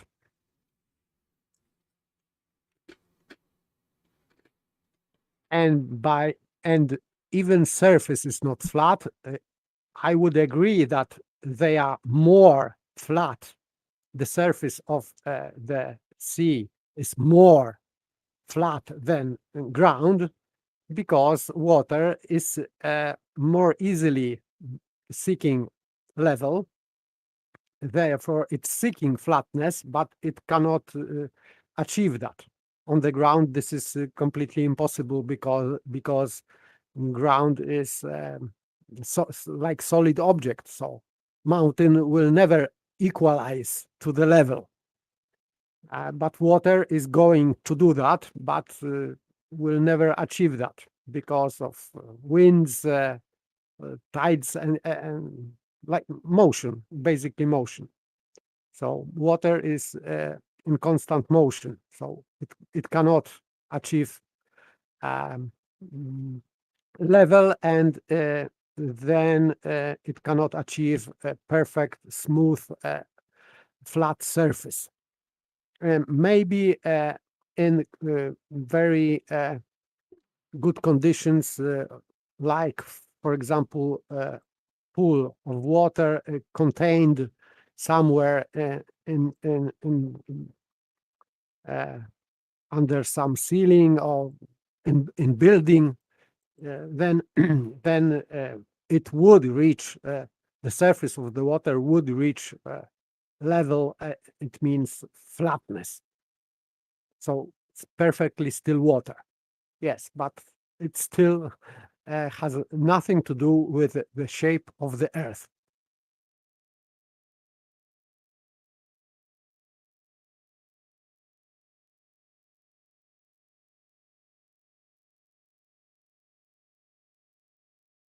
Is that what you wanted to ask, Blue?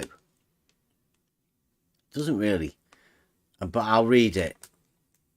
Blue Marble. Laughing along with Wally. Says, where's Wally? It's hilarious, isn't it? They're joking amongst themselves. And Blue Marble asks, try this at Try Thinking, me. Asking me a question. Do all elevations that are equal line in a plane, i.e. flat? Question mark.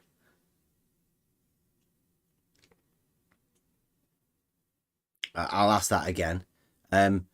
Do all elevations that are equal line in a plane, i.e. flat? Question mark.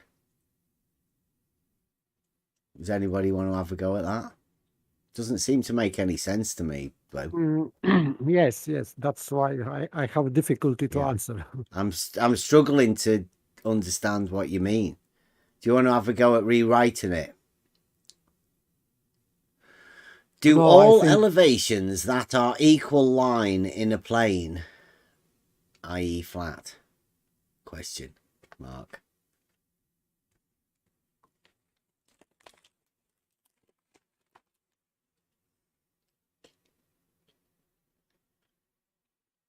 Blue. Wally as well.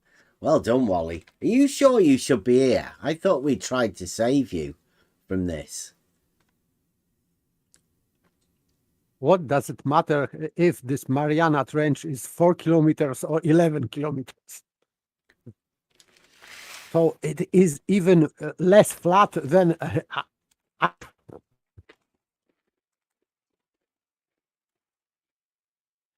He did feel the need to let us know that he has a friend who spent 4 hours down there twice, though, Okay, okay.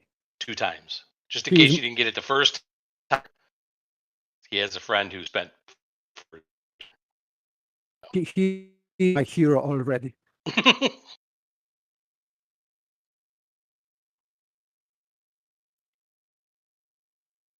Do all elevations that are equal line in a plane, i.e. flat? Look in the chat. I could lie.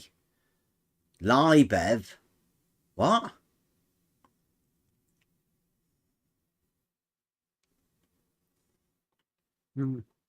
Elevations that are line. So line in he a means plane. lie. Okay, lie. Do all elevations that are equal lie in a plane?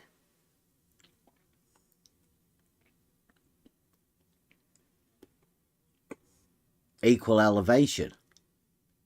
Yes, they lie in a plane, but this IE flat is redundant.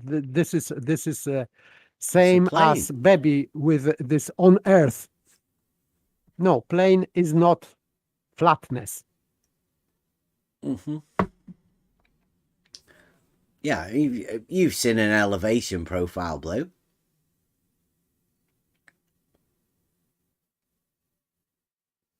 I think you should know. I'll leave that. Everybody else can answer that one from themselves.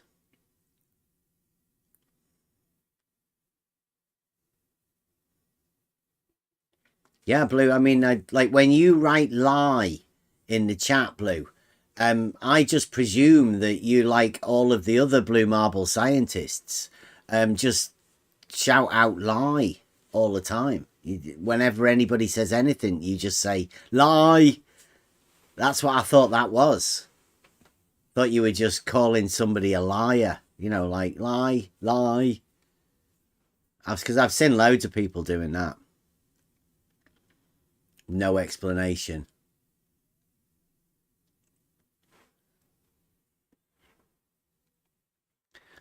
I have, to my understanding, Blue, and I have done a little bit of surveying, but a level, an auto level, is a tool for establishing changes in elevation, and that is establishes a horizontal plane. I mean, even you know that. You've told me that yourself. An auto level establishes a horizontal plane, and that all of the points on that horizontal plane will be of an equal elevation.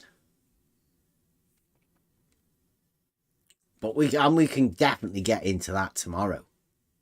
Hope everybody will still be here for that one. We can get into it really deep into the elevations and stuff. In fact, I've got one of my arguments based around that.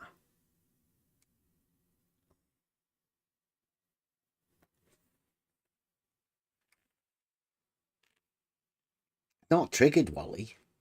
It's just that we have heard a lot of people saying that we lie. I mean, there was that boy, the boy of the farmer. He was saying that we just lie all the time. He's Blue Marbles, mate. I didn't know whether he'd been influencing Blue at all with his not being able to come over here and talk, and just sort of calls everybody a liar.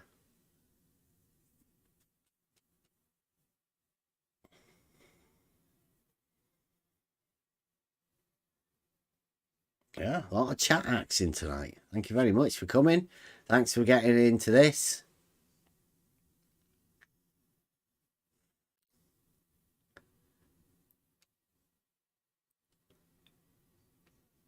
A 10-kilometer tangent plane. Where have you seen a 10-kilometer tangent plane? That's amazing. Or is it conceptual? Tariq. Here's a question for you, Tariq. That 10-kilometer tangent plane Would that be classed as 2D? A two-dimensional tangent plane? And if that was considered a two-dimensional tangent plane, would you call the surface of the ball two-dimensional as well?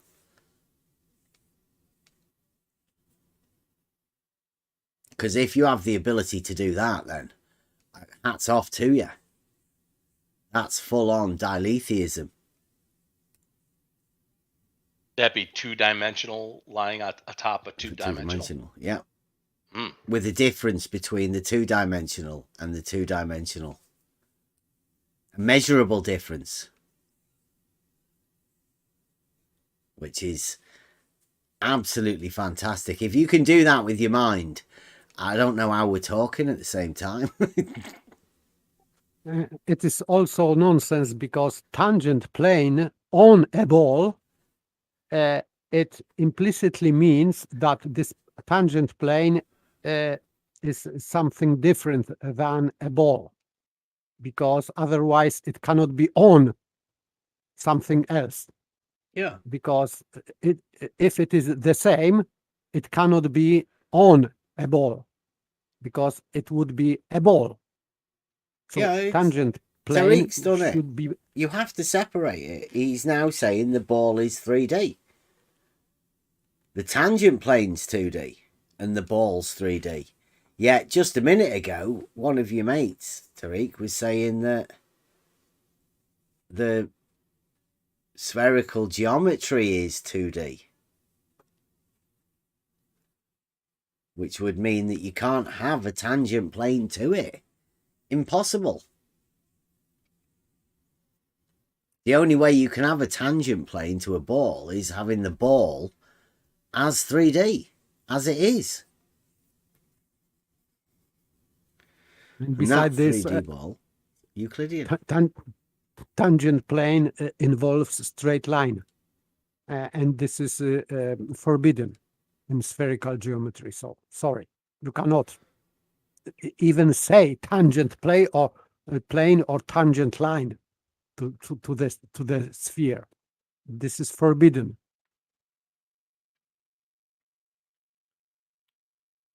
Gets a bit. This is the tricky part, right? Of the diletheism, the contradictions that you have to have. Hey, I hate to do this, but is there a way I can get like a quick recap of what happened? Well, we just Stefan and Wally and Tariq have been in the chat, and they've been we did the pressure thing, obviously. Oh no, I mean what with blue. That's tomorrow. Oh, it's I thought it was. Oh, Yeah, my bad. Okay. yeah. No, Sorry. it's not happened Sorry. yet. Yeah. Okay, I got my days mixed up. Yeah. Yeah, I should have said, it was devastating. You could have said anything. I got you tomorrow. Yeah, today's Thursday. Yeah. All right. Yeah, I was listening to the whole tangent to a sphere, and so many problems, man. Like, why do they even try? I mean, I guess you have to.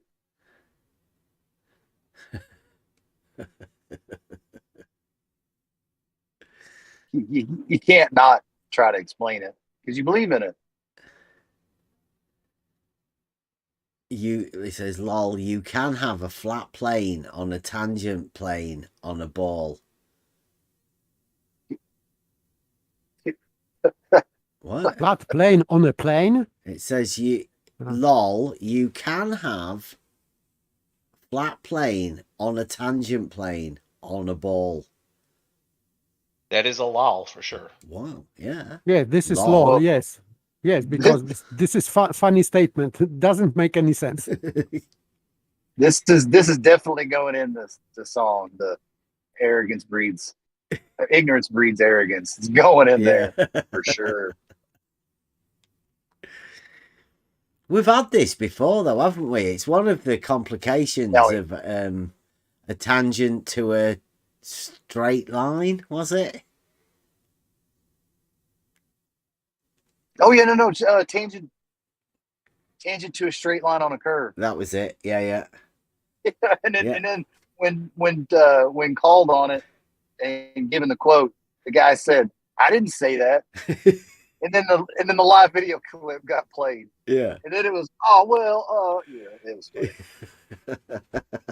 Yeah. They don't even realize the stupid shit they say, and then when they realize they said it, they're like, well, Well, try and justify it. Give us a second. Yeah, they're I can't remember how many times we've said just recently. They're fucked.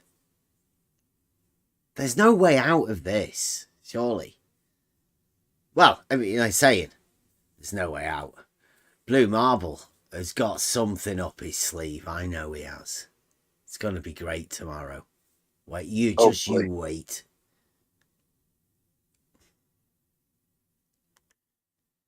Oh, Tariq saying on the ball model, he's speaking for the Blue Marble scientists. Tariq, is he one of the scientists? I don't know. Like, it's hard to tell, isn't it? When people say this on the ball model, what ball model? If it's a ball, it's Euclidean. We all know what that is. It's a tangent. But this is where he does, right? The confusion comes in. On the ball model, you have a tangent to the horizon at your eye level. Does somebody type that out? Yeah. In the chat here. What? On the ball model, you have a tangent to the horizon at your eye level. Well, see, the horizon, horizontal. How do you have a tangent to a horizontal? The very thing about a tangent is, it's to a curve. Yes, so this would be geometrical horizon curved, as model implies. Yeah. Even the definition of tangent, it's a straight line that touches sphere or a curve at circle at one point only. How does your eyesight touch anything? Did you not know your eyesight projects a tangent plane? Oh, At the moment you look at the horizon. Makes way more sense. Yeah. Phew, it's like a special superpower. What was the guy with the lasers in his eyes? Like he had to wear them glasses. Well, Tariq projects tangent planes. That is a superpower. Mm-hmm. Horizon is the Earth curve on the model.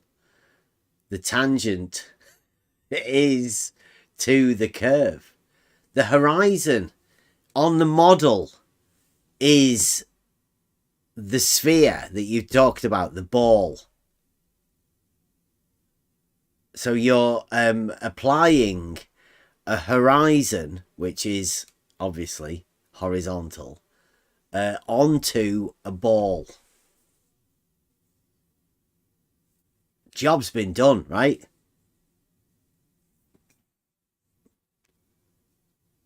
Yeah, heck yeah. Job's been done. Somebody's already convinced you, Tariq, that you can have a model. Their model is being spoken for by you. You are vocalizing that model. You are becoming a mouthpiece for a shadow giant.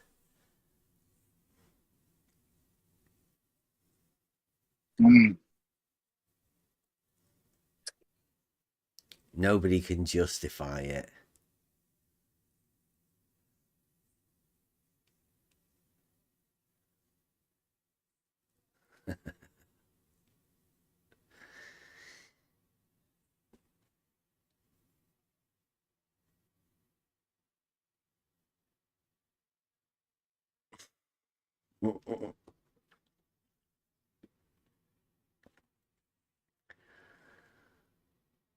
Yeah, I'm sorry, Tariq, but if you're playing to the horizon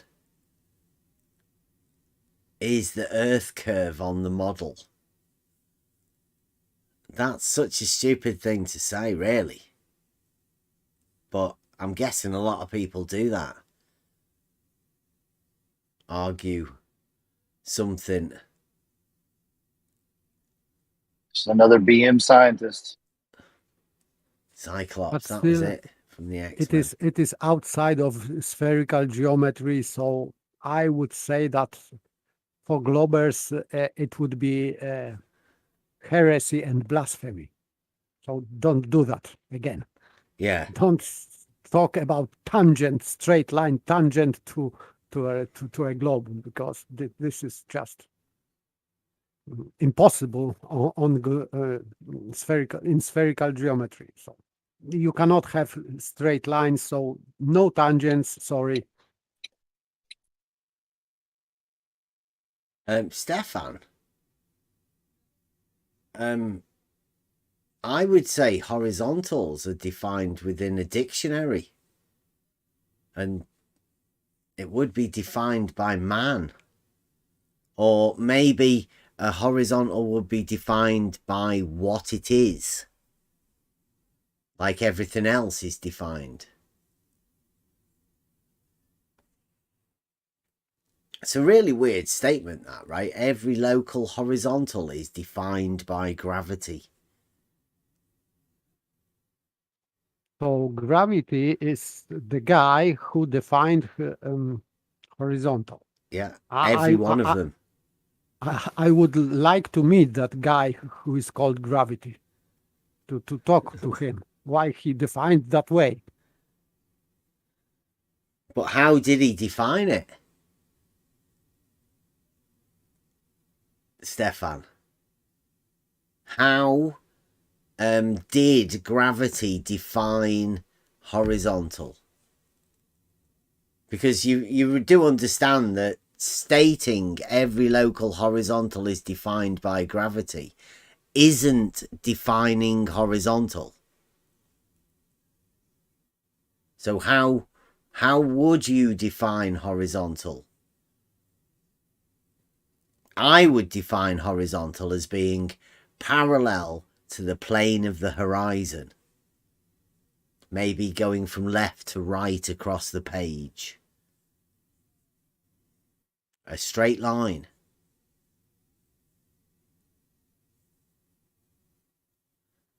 You don't need to say perpendicular to anything, because the fact that it is a straight line, it can have a perpendicular to it at any point on the plane.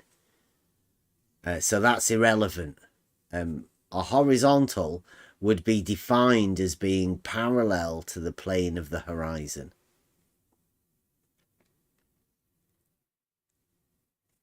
No, Stefan. We use a plumb bob to define a vertical. You can, I suppose, you could use a spirit level to define a horizontal too. You wouldn't use a plumb bob to establish a horizontal. That's the wrong tool. Plumb bobs establish verticals.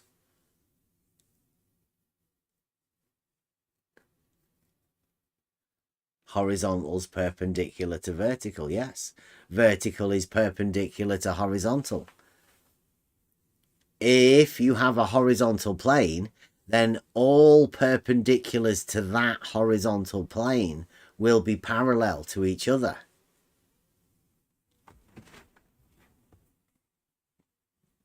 Can't remember how many times I've said this, but it's becoming like a bit standard statement. There's a chain of events that come from the very fact that you start off with a straight line.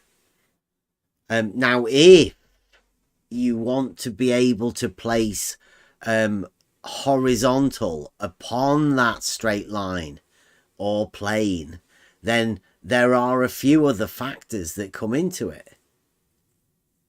We can go over them tomorrow. No doubt we will be going over these things in depth tomorrow. So if you want to listen in, me, Bev, Try Thinking, will be debating blue marble science upon these very issues.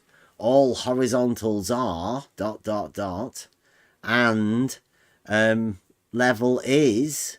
I mean, you could say all horizontals are straight lines. That would be a good statement for you to come up with. I wonder if blue marble will be doing that.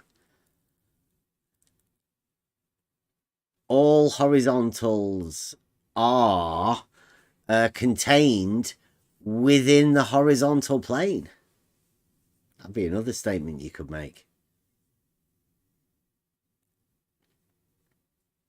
How does an auto level establish a horizontal? How? With great skill of the operator within the setting up of the tool. It also relies on the fact that the guys have calibrated the tool to be able to establish a horizontal. It also relies upon your ability to check that the tool is still within calibration. But the horizontal plane is already there. It already is all around us. There's horizontal planes everywhere. The tool, the auto level, helps you establish that. The position where you want to make a reference at one side and transverse it to another reference. That's the whole point of a horizontal. Points of equal elevation. Even.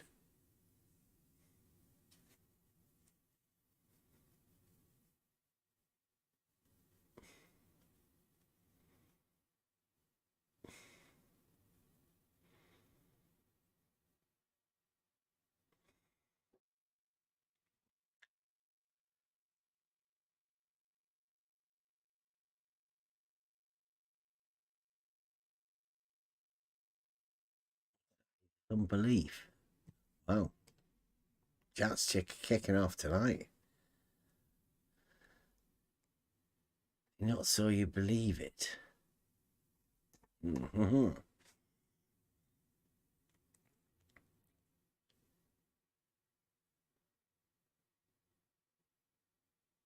Wow, this is going crazy. We are just talking about straight lines and horizontals. Seem to be, obviously, ECVs kicking in.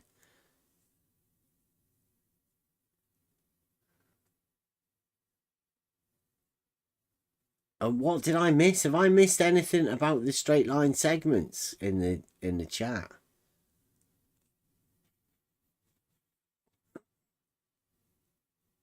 Blue Marble might be able to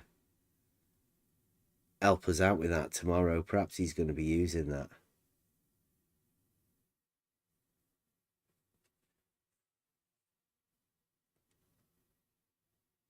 Stefan, an auto level establishes a horizontal when you set it up correctly. That's what an auto level does. That's its job. That's the tool. All you have to do is set it up correctly, and you can establish a horizontal plane with an auto level.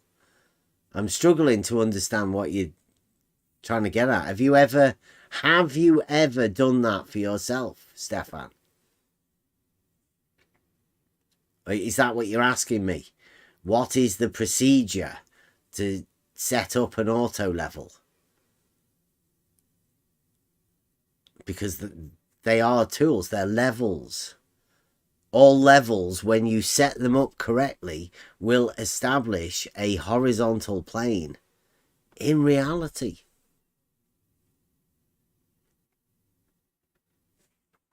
That's what they do.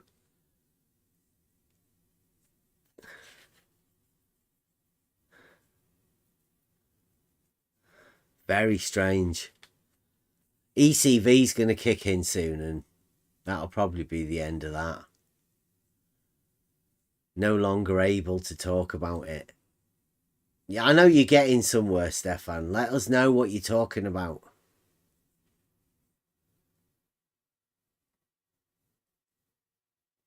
The reference points are dependent on the local horizontal. Yes, all surveyors survey locally. The tools they use establish horizontal planes.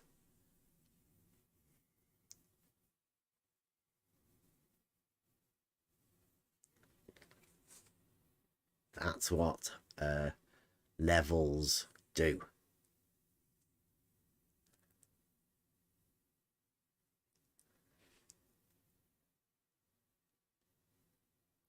There are actually local horizontals, Stephen. I mean, every horizontal that you do, that you make, when you establish it, it will be local.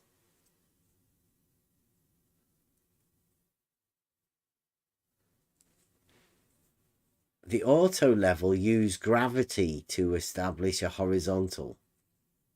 No, it just establishes a horizontal. How does it use gravity?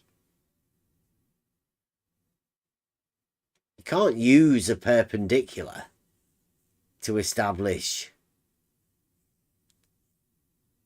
a I think straight that he is line. talking about plumb bob. So I think so, but Yeah, but he thinks you need a plumb bob to make an auto level. I think he literally thinks that. There's no plumb bob in an auto level. It's a level. It's a different tool altogether. It establishes horizontals. A plumb bob is a tool.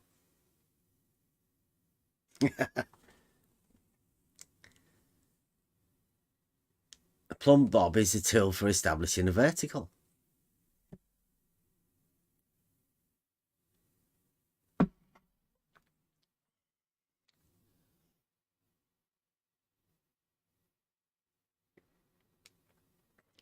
Tring's come in, obviously, to calling Stefan off. Stefan, Tring's come in to come and tell you that he doesn't want you talking about horizontals anymore. It's becoming embarrassing. Stefan, you're becoming an embarrassment. Listen to the people telling you to stop doing it.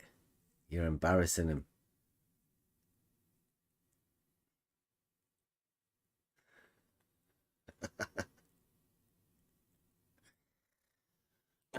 Thanks, God.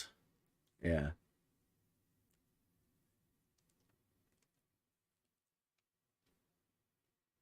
It's going to get hard work for them. And they're all digging for blue, I'm guessing. Trying to find out some juicy information about tomorrow's debate. The big debate. maybe to make some advantages to today for tomorrow. Yeah. I don't know. Yeah, Tring, I would definitely don't tune in tomorrow. No doubt Blue Marble. I mean, Blue Marble has requested a debate, Tring. This is Blue Marble Science, the head of the Blue Marble Science team. So the head of the scientific department of Blue Marble has requested a debate with me, Bev Tried Thinking, about all horizontals are ... That's Blue Marble Science. He's asked for that. So if there is an excessive amount of horizontal talk tonight, it's because tomorrow there will be a debate that Blue Marble Science has requested with me about all horizontals are ... So yeah, sorry. If there's too much talk of horizontals, it's because that's the topic for the debate tomorrow.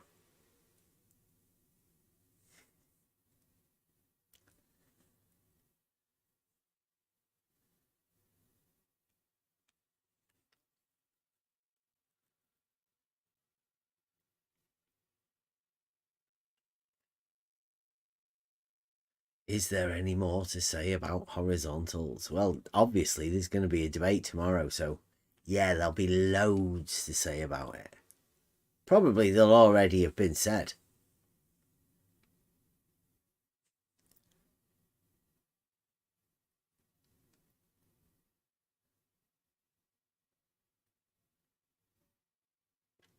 Blue Marble will be coming up with some good stuff, Tring. It's that blue that you want to go. Everybody knows what I'm going to say, right? Everybody knows where I'm coming from. Geometry, logic, reality, provable facts. It's Blue Marble that everybody wants to be keeping an eye on tomorrow. That's the wild card. He's got something up his sleeve. It's going to be good. I mean, how can Blue Marble Science ask for a debate and not have something up his sleeve?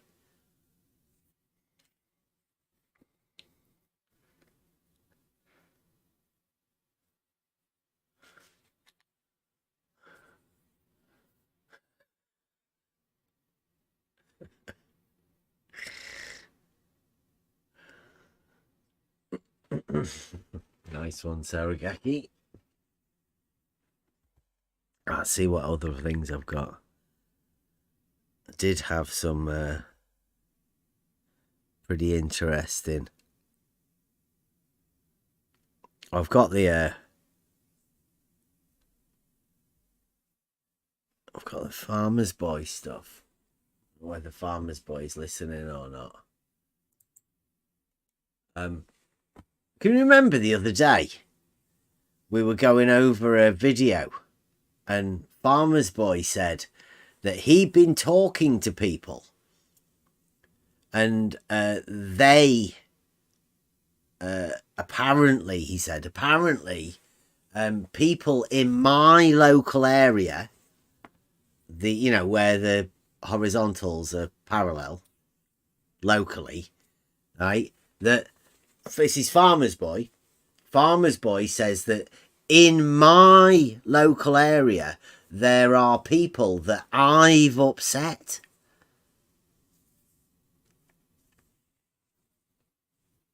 For whatever. And he calls me a liar and all of that.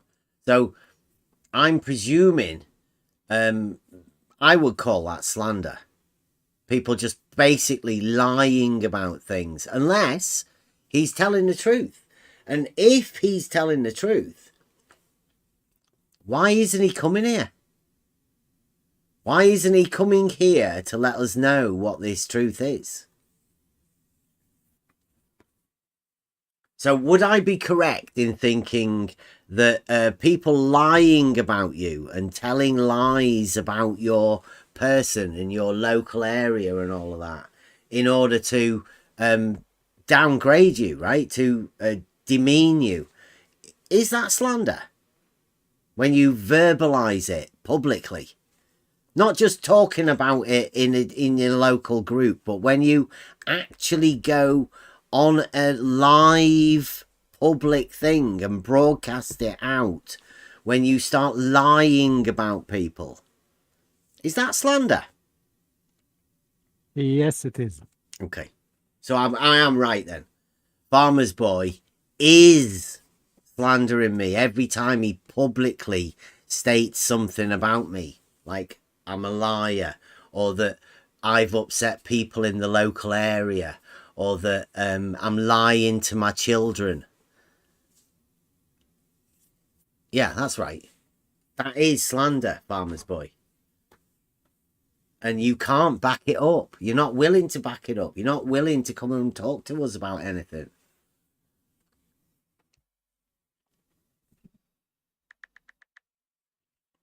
But if Farmer's Boy wants to come and explain himself about why he doesn't think it's slander, or do I even know what it means? Yeah, I do. I wouldn't accuse somebody of slander if I didn't know it was slander, because otherwise that would be me lying about somebody. That would be slander.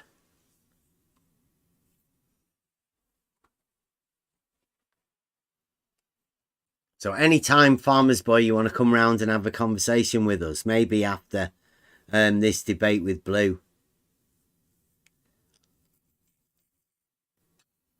we'll have a little bit of a chat. Doesn't have to be recorded. It doesn't even have to be here. Let's have it somewhere else. If you feel safer somewhere else, let's go there and do it. But it needs to be sorted out, Farmer's Boy, because you're lying about me publicly to people. Not just you, lots of other people. But you're the first person that said that apparently I've upset people in my local area. Now, we all know it's a load of bullshit, right? We know that you can't support your case for you saying it. You're just talking shit about people, but you've come so accustomed to doing it. It'd be good to let you know, right? Just to let people know that how shit scared you are of talking to people. We'll show and make an example of you, Farmer's Boy. Come and have a chat. Let us know who this is you heard it from. Who are the people in my local area? Who's talked to the people in my local area about this? Where did you find out this information in order for you to speak it publicly?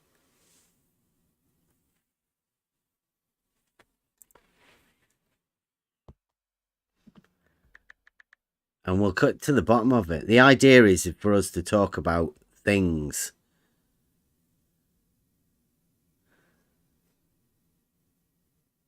Oh, they think now, Farmer's Boy thinks, it's about the name. Here we go.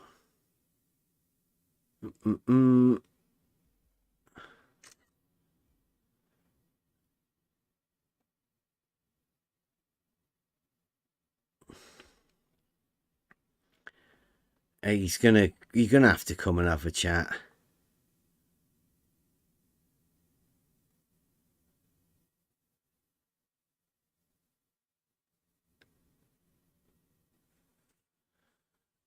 Right. Okay, so you all. There we go. So, Farmer's Boy's equating. He says, "Coward." That's me. He's talking. You're full of it, and you know it. Liar. Again, he's calling me a liar and a coward. Okay. Let's have a chat about it, Farmer's Boy. Let's discuss how not coward. I don't know what's a coward. Let's have a talk about it. How am I a coward? Let's talk about it. And then he says, when have I put your actual name about, Bev? See? Lying again. You can't help it, can you?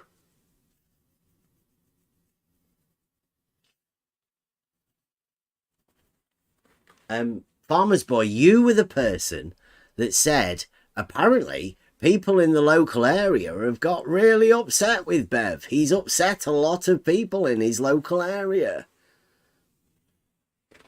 That was you, Farmer's Boy. And you don't have to put my name out. Other people have. Loads of people have.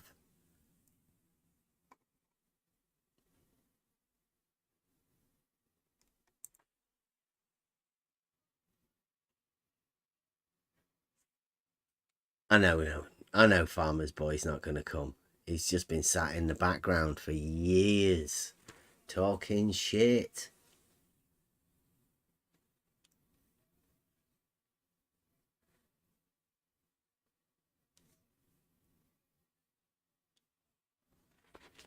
Yeah, they've all been talking, Paige, in the background, right? This is where it comes.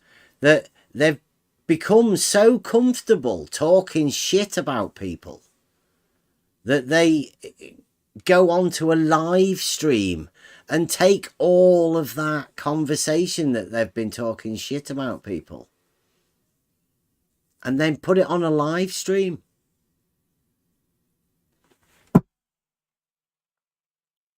It would be good if Farmer's Boy would be willing to put out why he said this stuff. You know, where he's got his information from. Let's see some backing for it. Otherwise,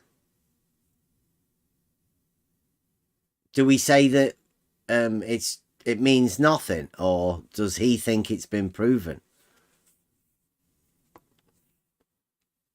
I mean, we all know what the actual is. I mean, I'm okay. But I definitely know that there are people that are out there, like Farmer's Boy, like Brenda, like Rumpus, like George when he was around, bless his soul. There's loads of people talk all sorts of shit about us. But they're not willing to confront me face to face.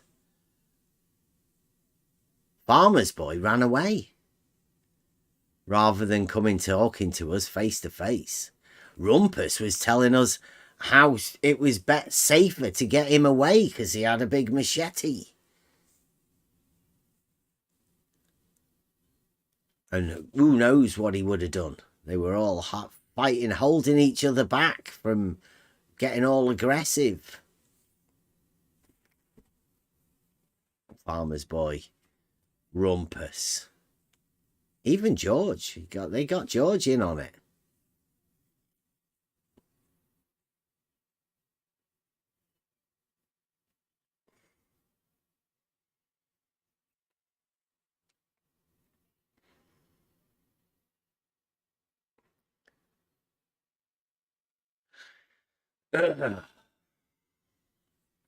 So, free for all Thursday. I got my bit out. Farmer's Boy, yeah, bitch. Come and have a chat. At least. And then we can get it sorted out. Where you've heard this stuff. What you think I'm lying about.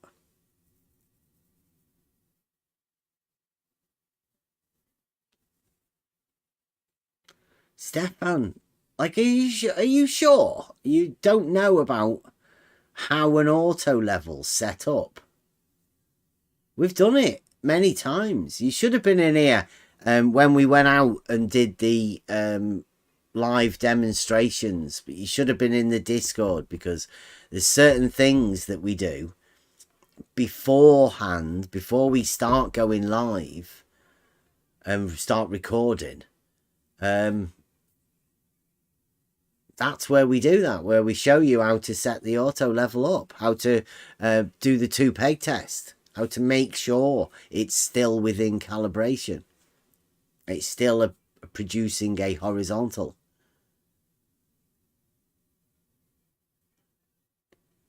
And you do that by offsetting vertical distance measurement. It's called the 2 peg test. Blue Marble will tell you all about it, Stefan.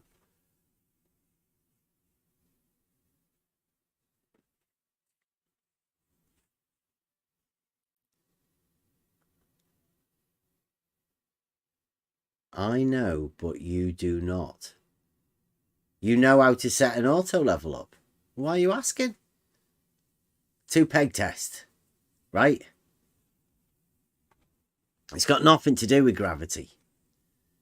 It's all got to do with the measurements on a measuring rod.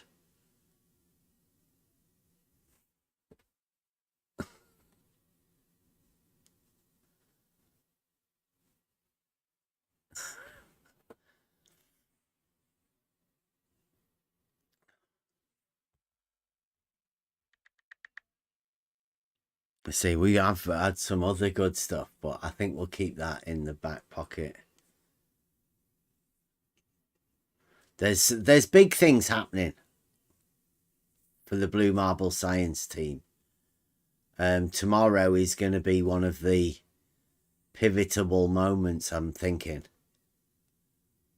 Blue Marble Science tomorrow is going to address the level is conversation. This is part of the big, I call it, used to call it, still probably still works, the great paralogism. It's that great that it always induces some sort of ECV. People can't normally address it. They normally move away from the conversation. They have different tactics to be able to move away from certain conversations. And this level is ... is one of the big conversations that normally gets bypassed. Some people say it's boring to try and put people off, and some people say, oh, we've heard it all before, and oh, isn't he still saying that? Has they not sorted that again? The truth is, the straight line destroys a model. Literally.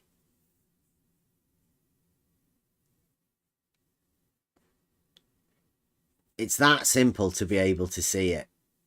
And I think anybody has the ability to do it.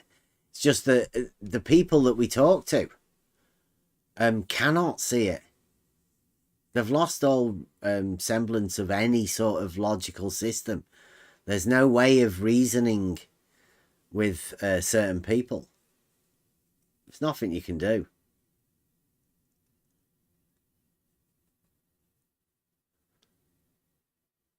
Yes, RH, you can't get rid of that shit.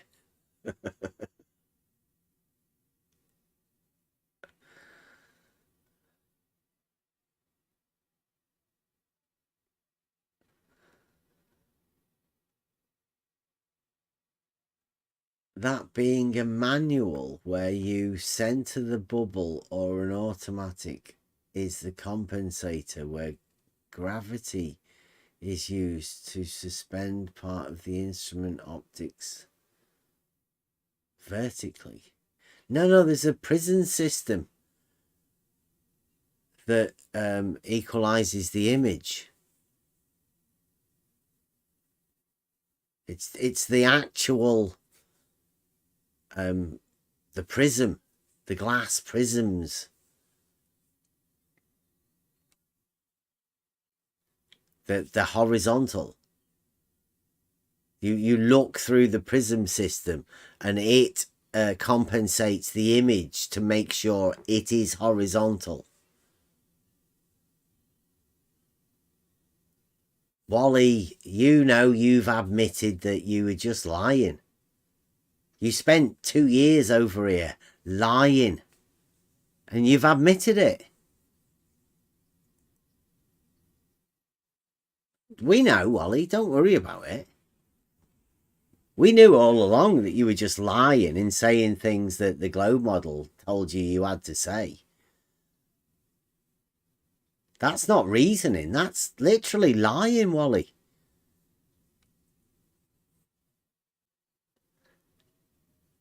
Wally, you cannot reason anything.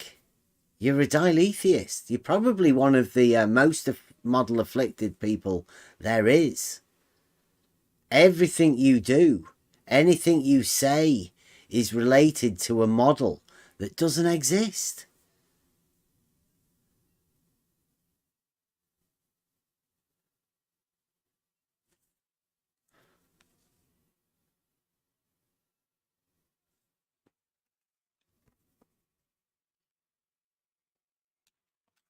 Ugh.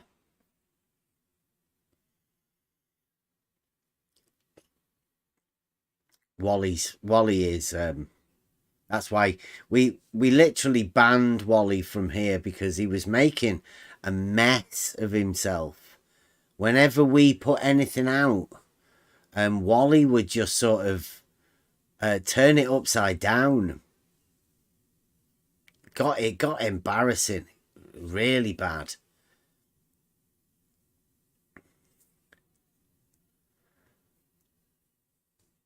Was it only 2 months? 10 months? Seemed like 2 years, Wally. Wally, you can't see the stolen concept that you rely on as part of your stupid proof. The one that you, Wally, asked Dave Weiss for the Bitcoin for. The one that Dave Weiss sent you to Nathan Oakley. That proof. The one that relies on a stolen concept. You can't see it. Nathan Oakley couldn't see it. You've passed it on to Blue Marble. Blue Marble's made a video with that very same stolen concept within it.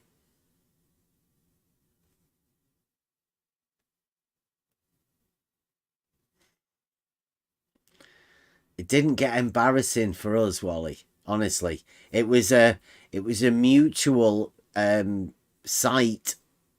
The Discord decided they'd had enough of you, Wally.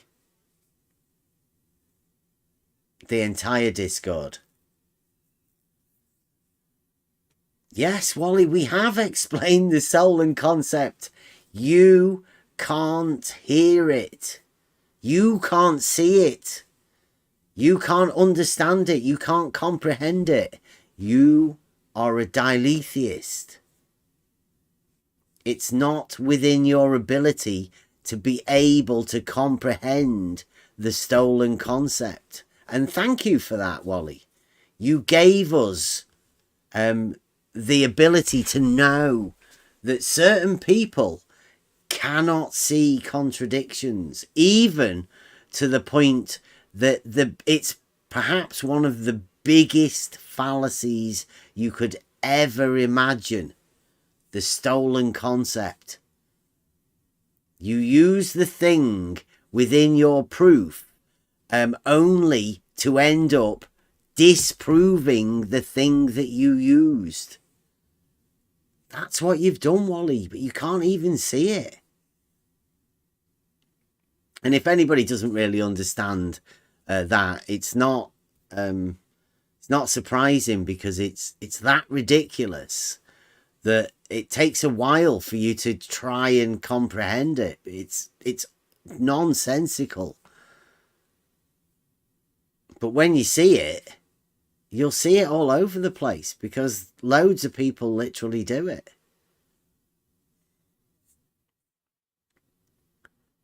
Somebody's told you to get out of that. Get out of it, Bev, by saying it's not a formal fallacy. I did say, Wally, I'm pretty sure it's not even within the sophistical refutations of the old ancient books, because it's that ridiculous that nobody would have tried or attempted a stolen concept within the fallacy of the sophistical refutations, within those fallacies.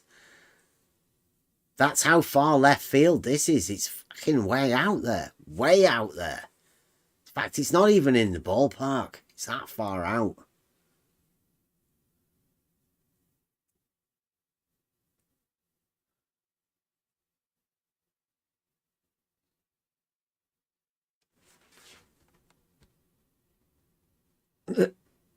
So again, Wally can't see the stolen concept.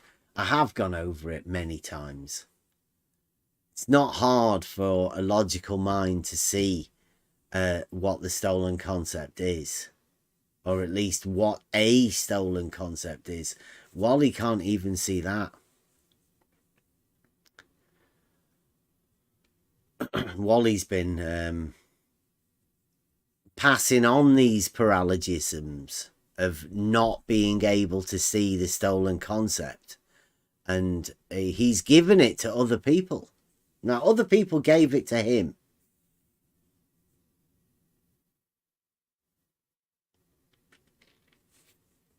I Am Rand may be able to link the stolen concept to I Am Rand, but you probably, rather than linking it to I Am Rand, rather than understanding what the stolen concept is, Think of it more of a self-refuting claim. The claim that refutes itself.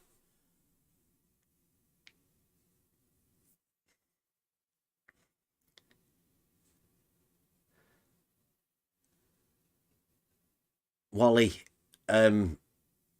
you could pay people to establish plumb bobs in different places. Like what sort of can everybody see that what Wally's put? I'll get that, because I mean this is a typical of a non-argument that comes from people that imagine. I hope Blue is going to be doing better than this. This is what Wally says. Sydney and Dubo again. Yeah. How many times? So you are saying I can't establish a vertical line of reference? Question mark. When did I say that, Wally?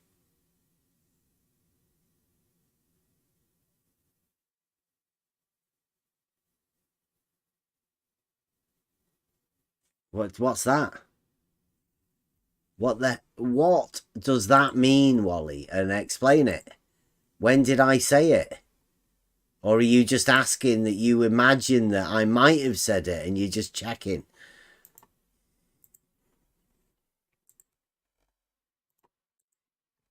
And here's another one.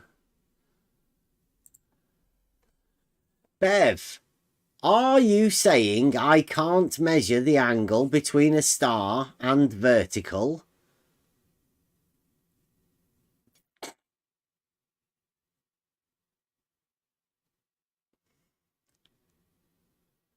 Wally paid people to measure angles, so I don't know whether he's still upset about that.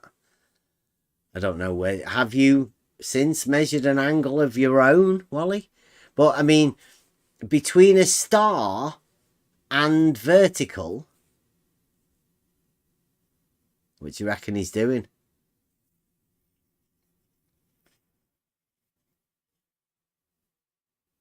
Do you reckon he's talking about azimuthal angle? I'd say so, yes. Yes, Wally, I would say yes. You could definitely measure an azimuthal angle between a light in the sky and a vertical.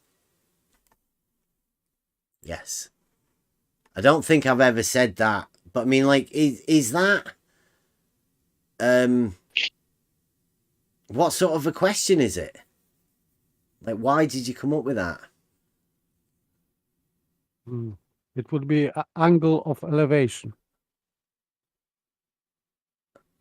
And yeah, look at this. This is where it gets strange, and this is why.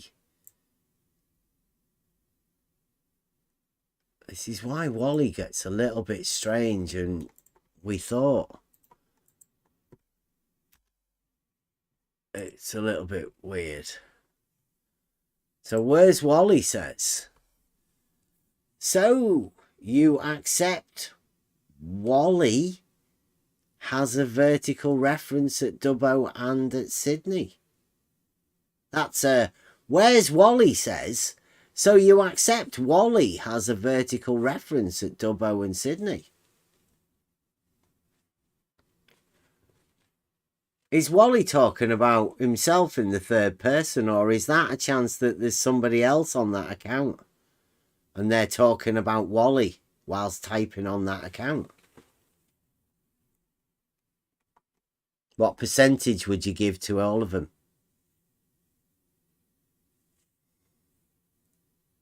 You accept I can do that much, okay? And what sort of a mind? Let's take it is Wally.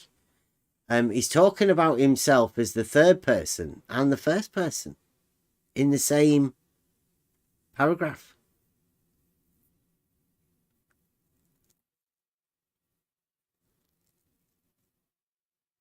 He can at least Did he separate say that? himself from himself.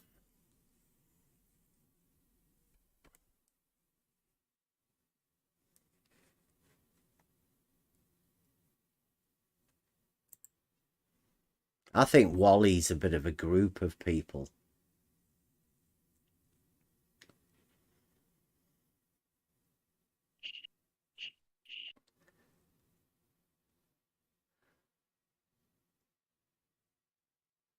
Okay, I Weird. have to go to bed. Good Okay, night, okay. all. Thank you very much. All right, catch you later. Thanks for popping in, Paper.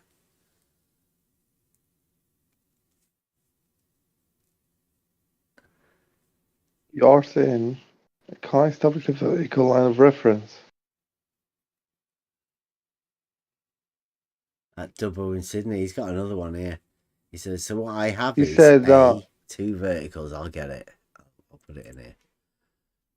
See up there, the first commentary says that is as simple as a plumb bob, yes.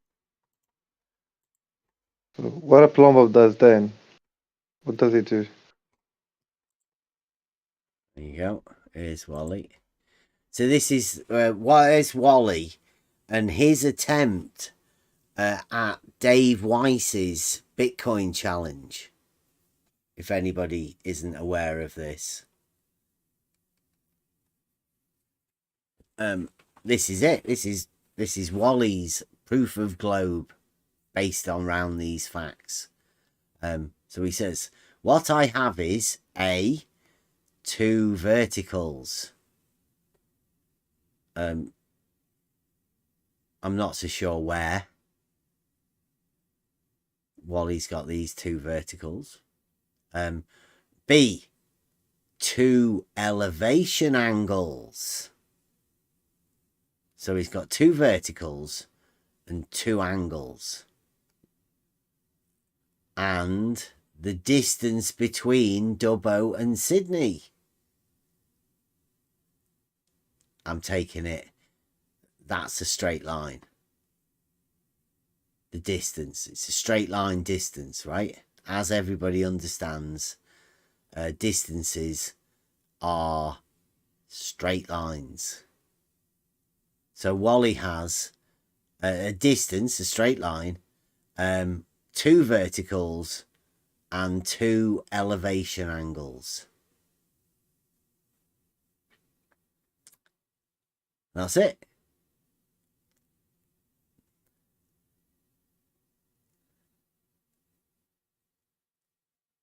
It's great, isn't it?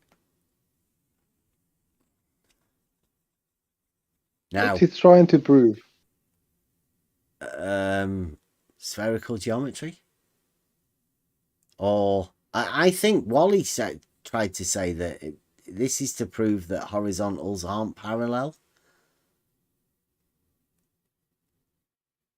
What do you mean? I don't know. Let's ask Wally. Wally, what's this 2 verticals, 2 angles, and a straight line distance?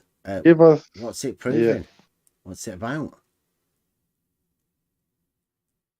2 verticals, 2 elevation angles, and then the distance between Dubbo and Sydney. So the distance between 2 points, Sydney and Dubbo, that's a straight line.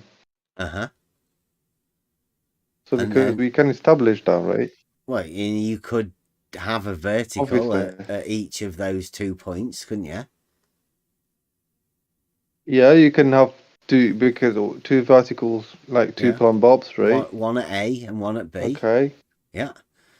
And then Yeah, you exactly. could So and the distance definitely between Dubbo and you definitely could go to A where there is a vertical and measure an angle. Nobody's stopping you. Not You right. could measure 90 many degrees. angles, couldn't you? You could measure lots of angles. And you could also go to B Well, and measure angles. but what angle if you try to intersect the distance between Dubbo and Sydney and the 2 verticals, A and B? Because you've got 2 positions, 2 places, 2 locations, yeah? Hey, dude, this is So Wally. the distance Wally's just telling you what he's got. Wally's telling you he's got what he's got in his bag, right? He's got 2 verticals. No, but 2 I elevation just understand angles it's confusing and a to me, distance. to be honest. Yeah, don't read too much into it.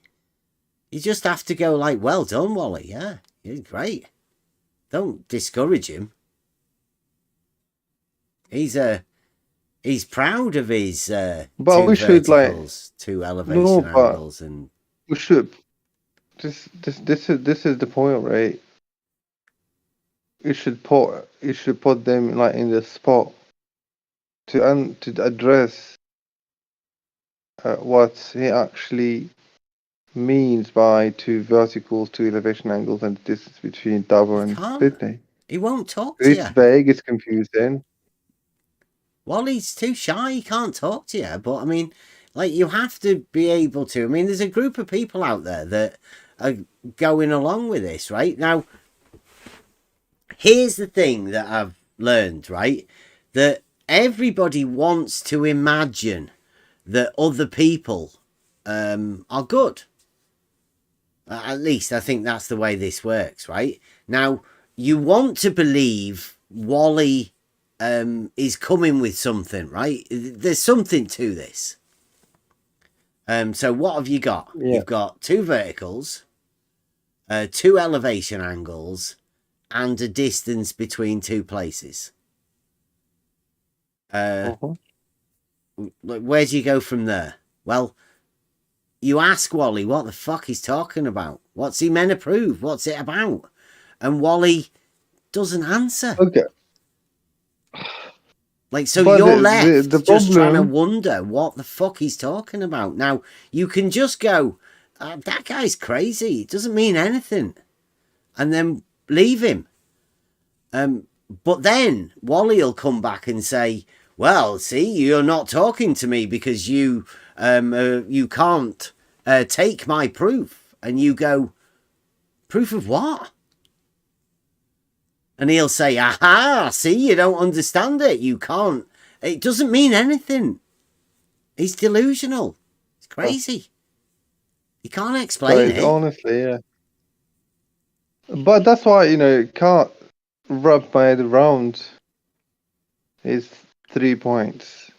The What verticals, measurements, two elevation angles, and the distance between two locations.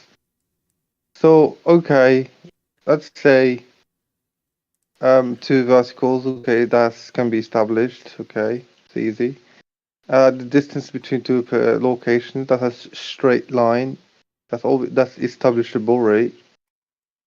And two elevation angles. What he's trying to prove? Yeah, look. He's got his teammates with him, right? This is beyond Right, here we belief. go. Check this one out. This is a good one. This is Stefan Mudd says, Okay, hold on. where's Wally? Bev can't address the measurements. He it is going to give him a bit of a problem explaining this. Bev is running away. What? Where's the measurements? What the fuck are you talking about, Stefan? He's just said he's got an angle, two verticals, and a... Yeah. I'm running away from saying, what the fuck's Wally talking about? What does it mean, Stefan? Yeah, exactly. This is how they go. This is ECV. We're all running away from Wally. Where's Wally? Just explain what do you mean by two verticals, two elevation angles, and distance between Tower and Sydney, please. What's the purpose? Why are you trying to prove? Where's Wally? He's trying to prove that you're running away from the measurements. From addressing the measurements. And we all know this is what Wally was meant to take to Nathan Oakley. For the Bitcoin, for Dave Weiss. And Wally couldn't even do that. And instead, Wally spent 10 months in this Discord server trying to do this, exactly this. Means nothing. He was trying to explain it to us, but explaining the unexplainable because he can't express it. He's got no way of talking to people. Wally's he's that shy that he can't even vocalize himself within anything, really. He can't talk about it.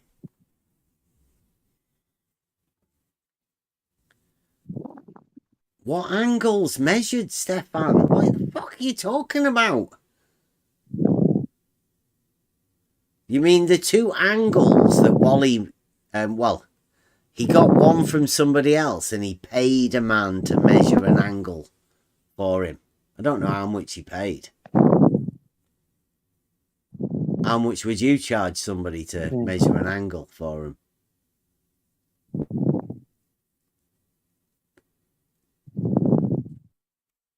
Who's that? Skeptic. Is that you breathing? Breathing into Oh, your yeah, mic. sorry. Yeah. Yeah. Sorry. Excuse me. Where's Wally? Is he gone quiet now? He's left Stefan to sort it out for him. Good man, Stefan. You sort Wally's shit out. Or perhaps you helped him, Stefan. Did you help Wally with the angles? Or maybe you helped him with the verticals, with the plumb bobs. Or maybe you helped him with the distance between the two.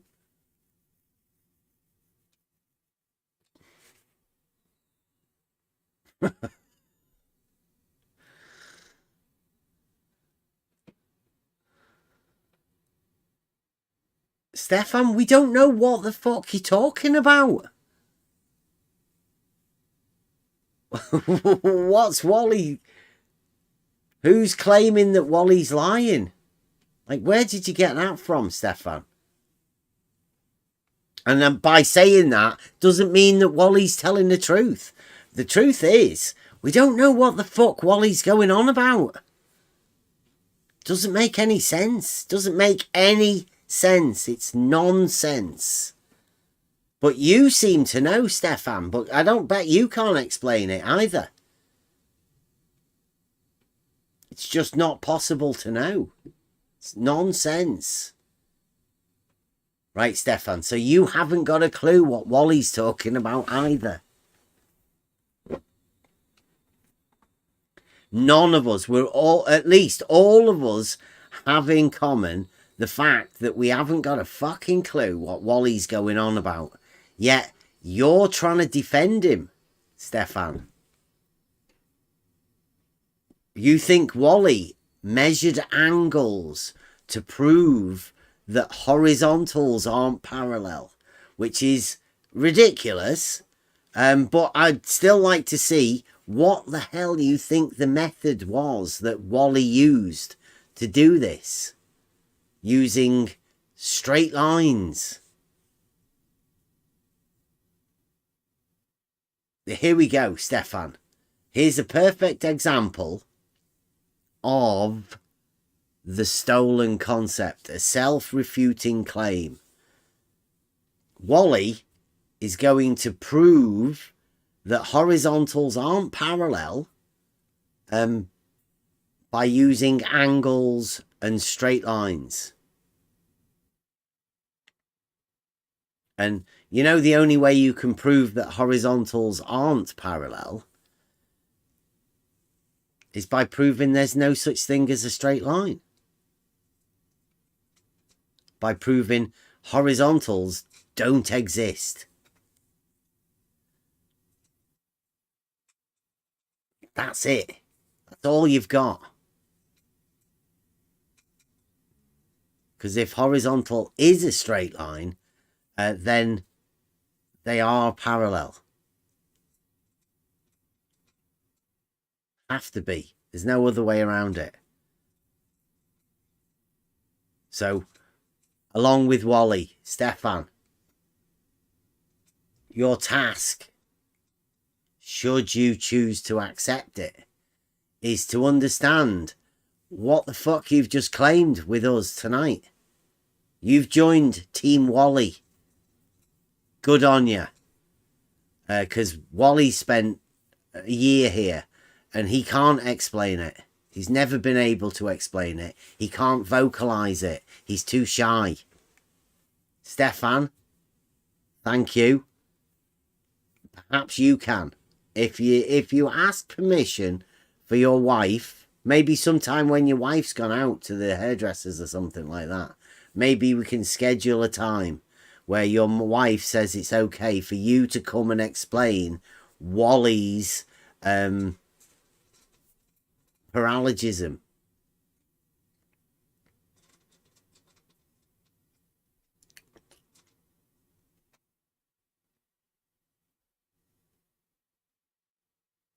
You measured angles that conform to a curved surface. I love it.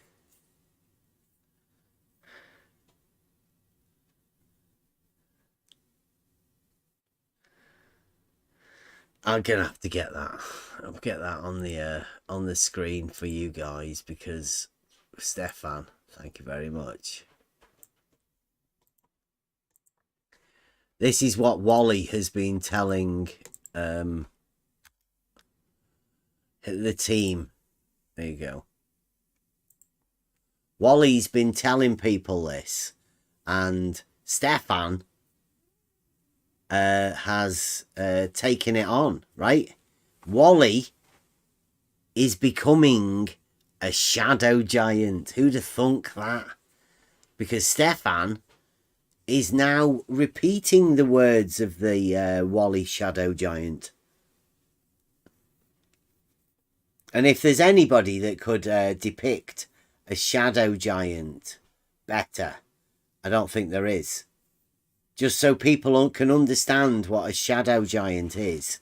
It's when somebody says a load of shit and then other people go, well, look at that. Look at that lovely piece of shit. Oh, I'm going to tell people about this shit that Wally's got here. Look at how lovely and juicy this shit is that Wally's done. So Stefan says, he established 2 horizontals at different locations. One of them was paid for, not at the location that he was at. So he definitely didn't establish that horizontal, Stefan. And the other one was done by Wolfie. Also, not Wally. So he established 2 horizontals at different locations. No, he didn't. 2 other people measured angles at 2 different locations. Now, those people may have established an azimuthal plane. Is that what you mean, Stefan? Stefan, can we get a confirmation that when you say he established 2 horizontals, do you actually mean they established 2 azimuthal planes?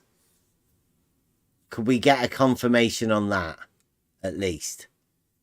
And the measured angles conform to a curved surface means nothing. Doesn't make anything. It's literally, you're blurting out a paralogism that you've just made up yourself. It means nothing.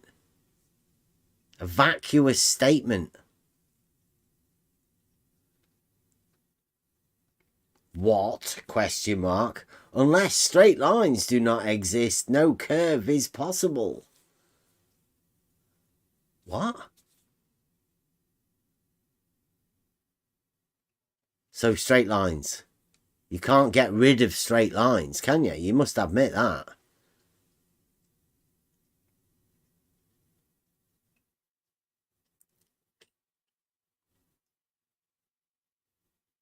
Stefan, Wally didn't do either of these angles. One was done by a guy that he paid for to do that, and the other one was done by Wolfie. Now, when you say he established a horizontal plane, I'm asking you, did they have telescopes? And when they established the horizontal planes, were they actually establishing the azimuthal plane for the telescope? Is that what you mean, Stefan? Just trying to confirm the base starting bit. When they set their telescopes up, were they setting the telescopes up on an azimuthal plane? And do you imagine that that azimuthal plane is in fact a horizontal plane? Because if you do, then we've got established blue marble science, the vector of gravity, and a zenith, a vertical, and a plumb bob. All four are the same thing. Blue marble science. Same. Vertical, zenith. What would we have? Plumb bob. All the same things. Force of gravity. The vector of gravity. And if we can say equate the azimuthal to horizontal, so they're the same also, that would make it very understandable that we are dealing with straight lines again.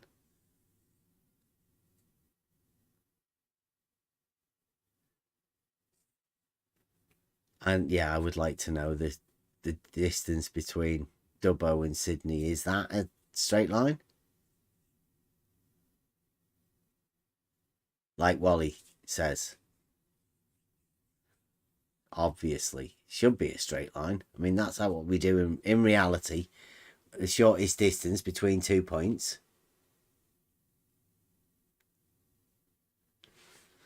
is a straight line.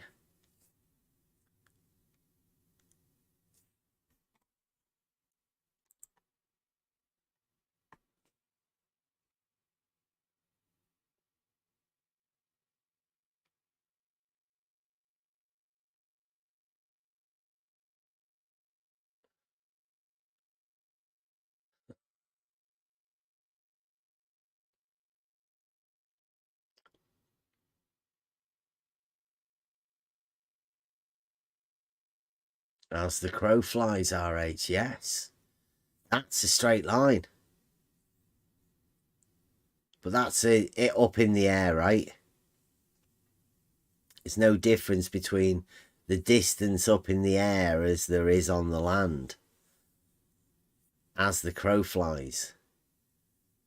Shortest distance on a map from A to B.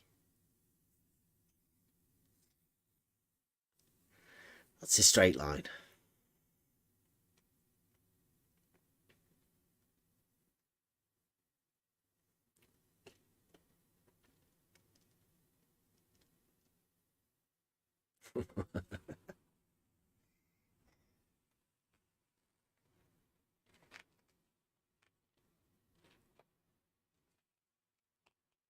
ECV, Stefan, you use a telescope. Do you set the telescope up on the azimuthal plane first?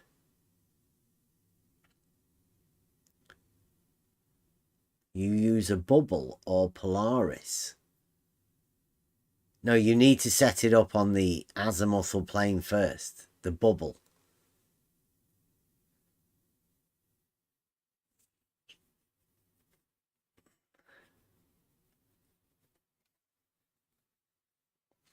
Wally, are the azimuthal planes being set up at these two locations? Are they horizontal? Very simple. Who's the experts at this? Does anybody know about the azimuthal plane? Or is everybody just going to ignore it? Wally, are you going to ignore it? Stefan, you said you've done telescopes. Is the azimuthal plane the horizontal that you imagine that they were measuring these angles with? Stefan.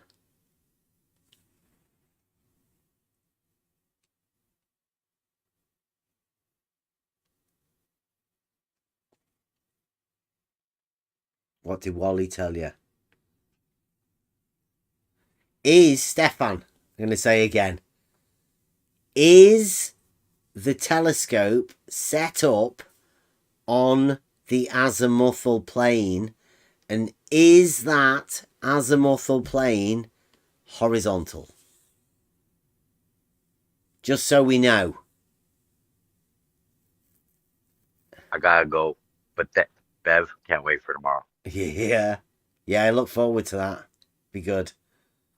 I'll see you guys tomorrow. Yeah, see you tomorrow.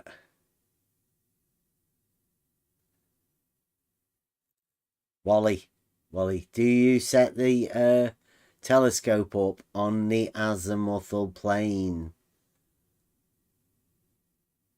Or not? It's one of those ones that's never going to be answered, isn't it? Because if you can remember here, right at the beginning, Stefan said he established two horizontals at two different locations. Wally, are those two horizontals the azimuthal planes that you set the telescopes up at? Or is Stefan mistaken? Did Stefan not mean to say that you set up horizontals at two different locations? All right, it's not you that set them up. Other people set them up. We're going to have that now. Measuring angles to Polaris is have it set up horizontally. What?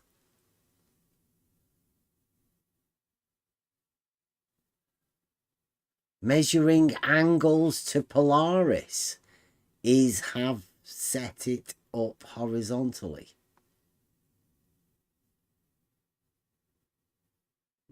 Well, I don't know. I've never heard of this. Is this is anybody else got expert in? I've never heard anybody measure an angle to a light in the sky to establish horizontal. That sounds ridiculous. You've only got one point of reference. How do you establish horizontal from that? I think he's getting a bit mistaken. What have you been telling these people, Wally? Ah, right, there we go. Wally, finally, at last. The measured angles conform to a curved surface? Yes. Yeah, I know that's never going to be addressed. Again, a load of shite that they just keep talking about. But here we go. This is the arrogance. So. Wally, try thinking, me. The AZ planes, azimuthal planes, are horizontal at each location. They are verified by a bubble level. But planes are measures as not parallel. But planes are measures as not parallel. He got a bit nervous, obviously. Which is understandable. Wally is a bit shy, and saying these things can sometimes get a bit embarrassing. But now we know. Everybody please take note, as we are going to be dealing with quite a bit of celestial navigation coming up very soon. Betty, the globe logician, the blue marble logician, is going to be doing a presentation on celestial navigation. Now, Wally has just informed you that one of his proofs, where he paid somebody to measure an angle, and Wolfie measured another angle. The telescopes that they use to measure angles, I know, don't ask, but the telescopes that they use to measure angles were set up on the azimuthal planes. Now, the azimuthal plane is horizontal. So you can say the azimuthal plane equals horizontal plane. There's no difference between the two. Just take that on board so you know that the azimuthal plane is the same as a horizontal plane.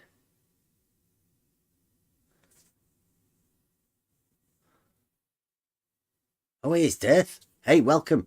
Yeah, remember Wally's and his thingy proof.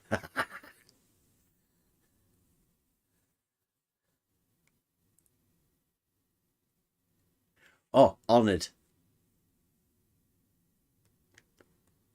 I wouldn't mind having a go of refuting this. Wally's dropped himself into the biggest stolen concept fallacy there ever could be. Even to the point that he doesn't know what the conclusion of his thing is. He can't even explain the method. That's how lost Wally gets. And him being shy as well and not being able to express this makes it very difficult. It leaves it in the hands of other people who try and imagine what Wally's talking about, because Wally says something really stupid and then you say, no, he can't be meaning that. I mean, that's ridiculous. He can't possibly mean that. And then you formulate something that you imagine Wally must have meant to say, because what Wally actually does say is so fucking ridiculous. It doesn't make any sense. So you try and make sense out of it for him. That's the trap. That's the human condition. Human condition is to try and work out things, to imagine the best in people. Well, that's a bit difficult with Wally, because Wally doesn't even know what he's talking about himself. Wally's got an exploded mind.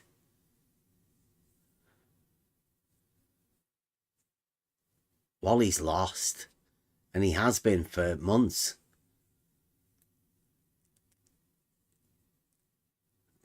The geometric principles that Wally imagines he's using for his proof. I mean, Wally was the first one that came with this proof to say he had proof that horizontals aren't parallel. Now, that proof has come from a guy called Jesse Kozlowski. And Jesse Kozlowski couldn't do this for himself. Jesse Kozlowski has handed it on to another guy that may or may not live in Maine, that we were talking to the other day, and he attempted to do it. But what we did, we went to go and show that what the guy that may or may not live in Maine that can't set his tools up for shit, what he did was impossible.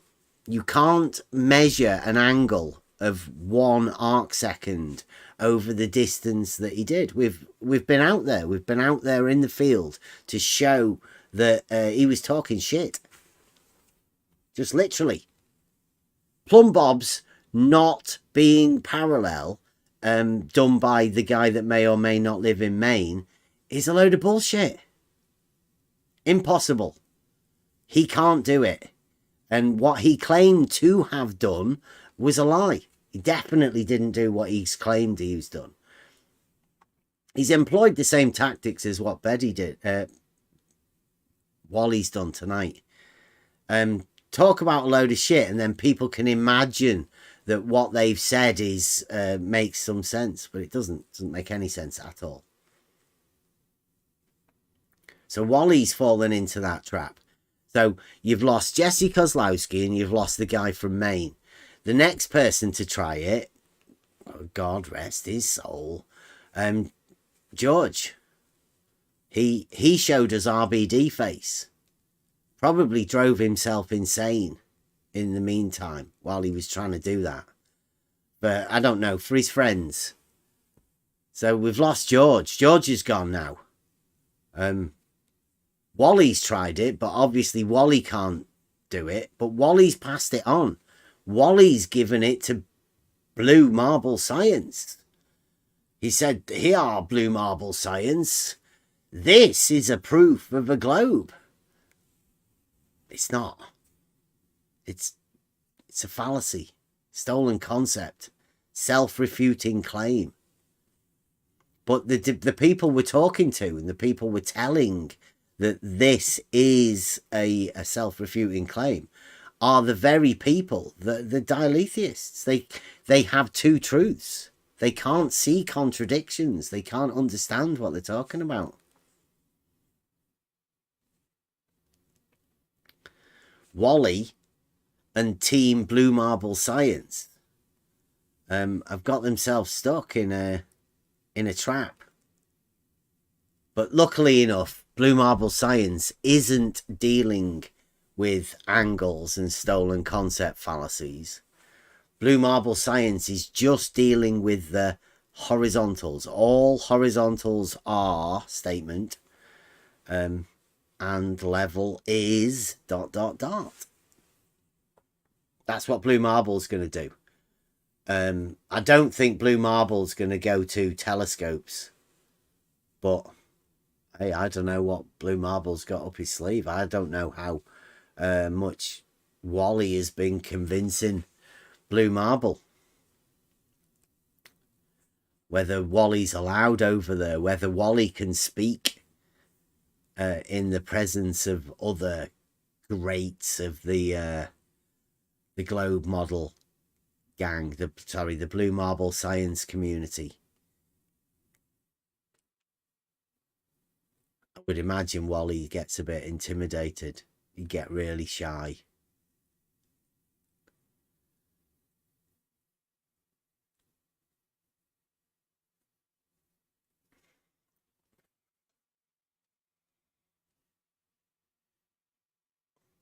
I wouldn't worry, Death.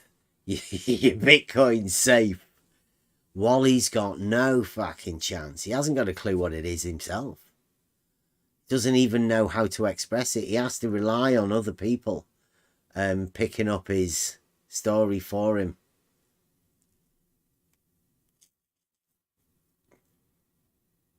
Thanks, Stefan. I guess Wally's not going to be saying anything now. He's got no backing. There's nobody else to support Wally's stolen concept.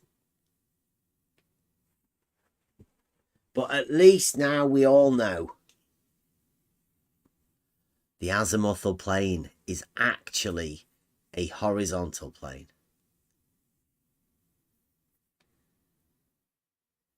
Which comes in handy for measuring angles from a horizontal. I think that's the basis of Wally's proof. So if it's measuring angles from a horizontal plane, then it's entirely geometric. And if there's one thing that we do know about geometry, 100% provable, deductive logic, every time involve geometry in it, there is a definite answer, definite proof.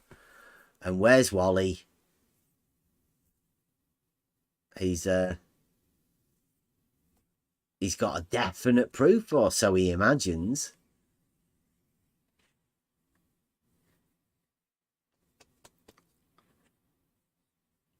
Maybe he might back down from the proof, but he did.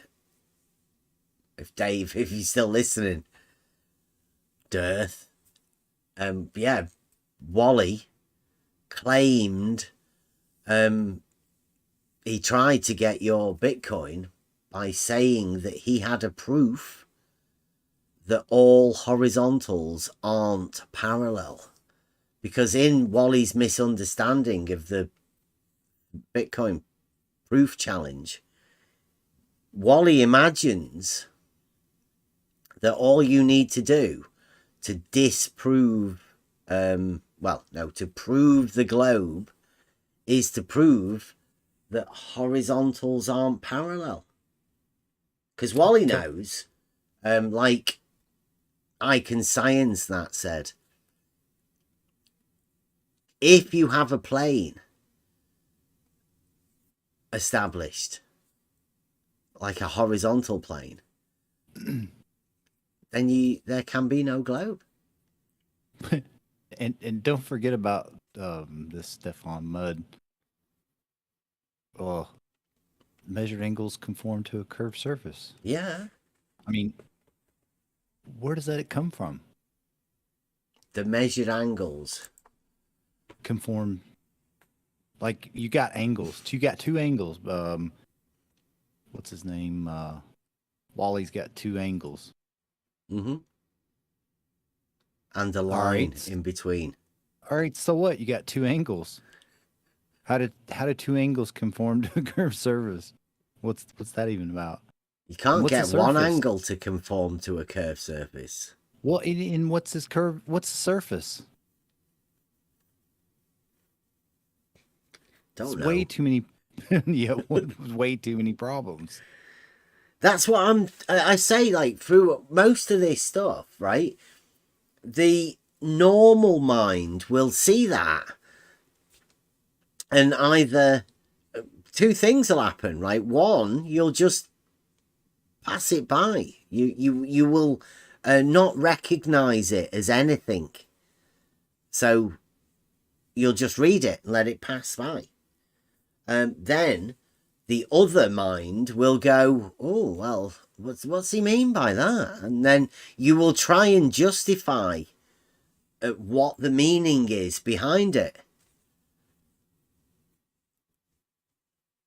They're the normal two things. And obviously we have the opinion that that's a load of horse shit. It doesn't mean anything. It's a vacuous statement, isn't it?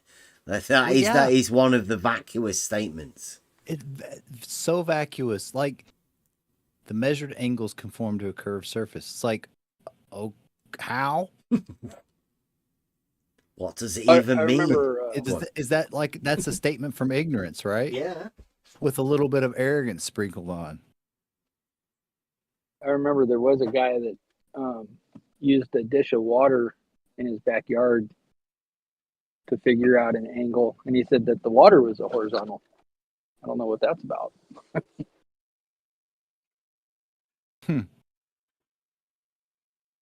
His name.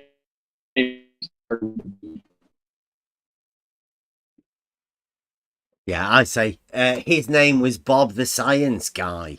I think you broke up a little bit. I there, didn't know Moses. Yeah. Okay. Yeah. Yeah. It's crazy. Bob the Science Guy had a water. And he did say it establishes a horizontal. Well, the water is the horizontal. Yeah. Crazy how that works out like that. Yeah. Yeah. The tangent plane. You'd think the BMS, the BM scientist would go, Bob, wait a minute, Bob. We can't confer with that. Right, Wally says he's not measuring the angle to the curved surface. I am measuring the vertical zenith line.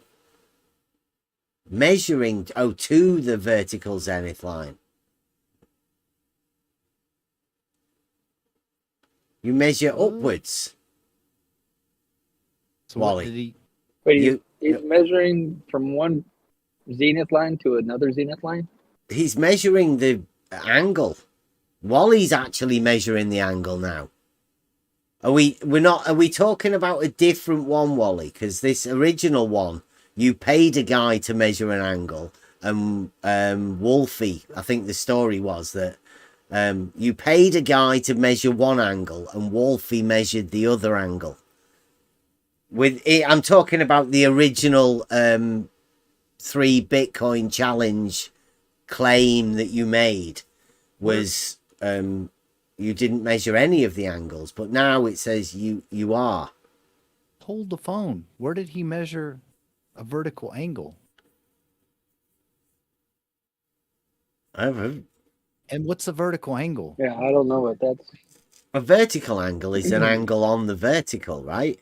But he's now claiming he measures angles from the light to the vertical, not from the azimuthal plane to the light. That's exactly what I was going to say. I thought the whole thing before this was that he established a azimuthal horizontal plane to measure. Now he's saying the opposite. Like, this is where this always goes. Like, just confuse the shit out of people.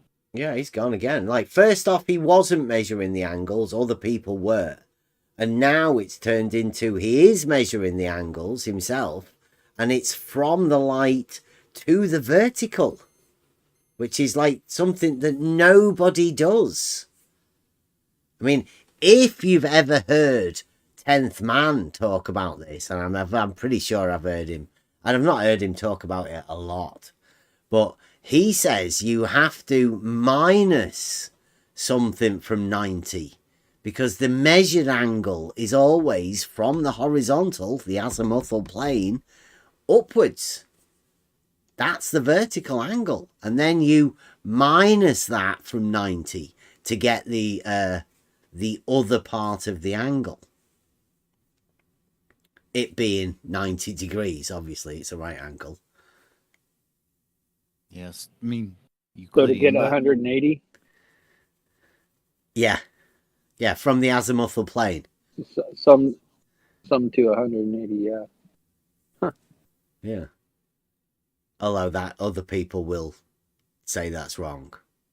I don't think Wally realizes that yet. How his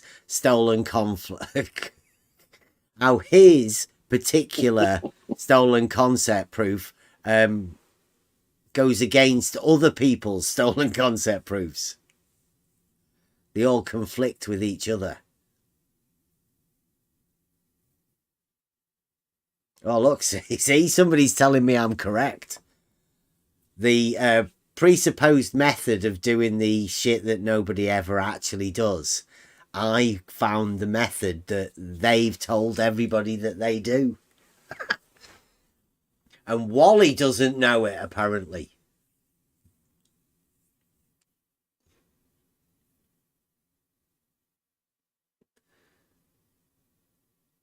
Wow, Prince. Come on, what's that gonna mean? Is this, look, I'll put this up on screen. You like this one? It's always a dig. The funny thing about what he just said was that we had a conversation with somebody the other night. I've had conversations personally with people when I'd go, you level something. How would you level it? And then they have their answer. Mostly correct because I live around people that do things themselves. I was like, would you call that horizontal? Yep. So, I mean, like people we talk to in everyday life, when you level something, it's horizontal. So I don't know what's not correct about that. Why would you get bullied for saying those types of things? That like it's an intimidation sort of thing, isn't it? Oh, mate, well, if that's the case, then... Like what? You guys are acting like you're correct. Well, we've spotted Wally in a stolen concept fallacy. If you were to come and talk to us about it, we'd definitely be able to explain it to you. We'd try to, like we have with Wally multiple times. I've done it on live stream. I've explained a stolen concept many times. It's not that hard to understand, except for Wally. Right? So That's all we're doing. Spotting a stolen concept and explaining that to people. Fine, fair enough. That's what we've done. Why say, I hope your children and family and friends don't get harassed or bullied, etc.? That's what I would say a non sequitur. It doesn't follow at all why you hope that. I mean, I hope nobody's children or family or friends don't get bullied, because it's not a nice thing to get bullied. But what's bad about that is that Wally has been saying what he's saying about what he did, XYZ. But this, the other guy, what was the one, who's the guy that said about the two angles? That's Stefan. Stefan, yeah. So Wally led Stefan down a path. I mean, is Wally going to get Stefan bullied? Physics is wrong. No. Physics. Who's claiming physics is wrong? What are you talking about? I love these wild claims that people just throw out there. Physics is actually right. I mean, yeah, it just is. And physics is provable. And spherical geometry doesn't exist. It might exist in his mind, in the mind, as a concept, and it'll drive you mad. Go for it.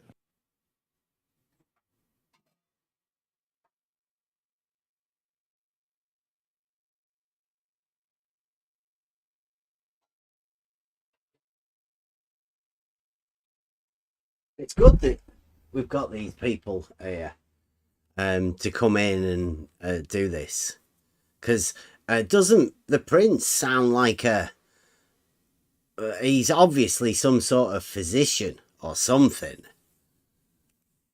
I mean, he's a genius, a mathematical genius, because he knows so much about spherical geometry. Just saying we're wrong, and we say it doesn't exist. You're claiming I don't even remember the word physics being brought up until that statement.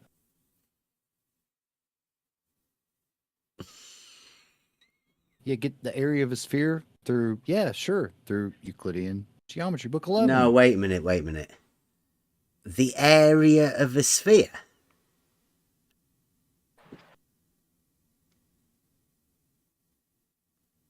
I'd say there's no such thing. You might be able to talk about the surface area of a sphere, but the area of a sphere is non-existent.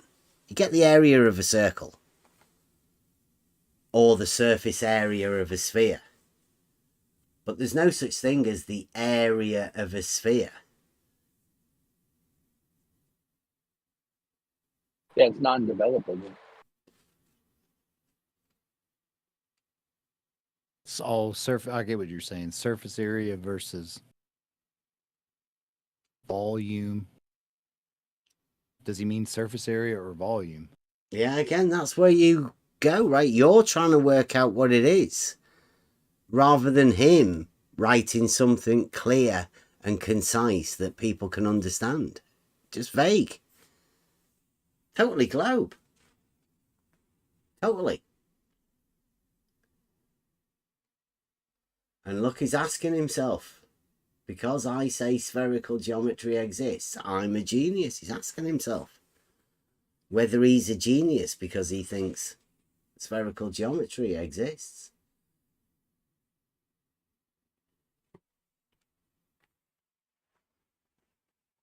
The thing is, Prince, you can say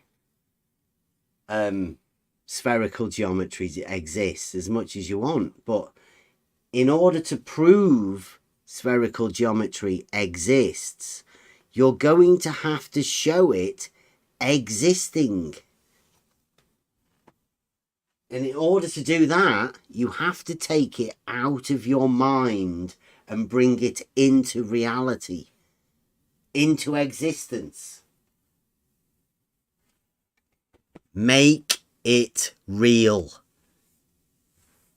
Realize that spherical geometry.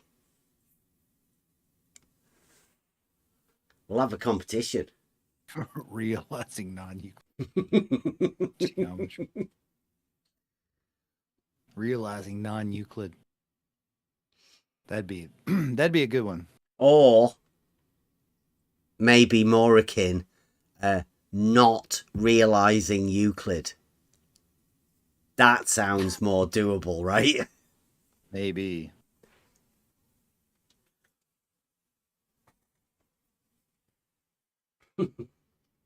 Spherical geometry exists, but not in our reality.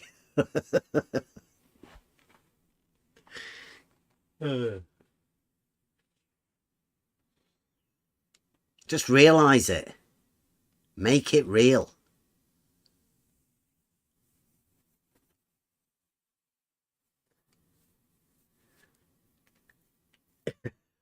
I like that though, Doc, Mike. That sounds quite good, that. It's got a ring to it, hasn't it? You've got realizing Euclid and realizing stupid.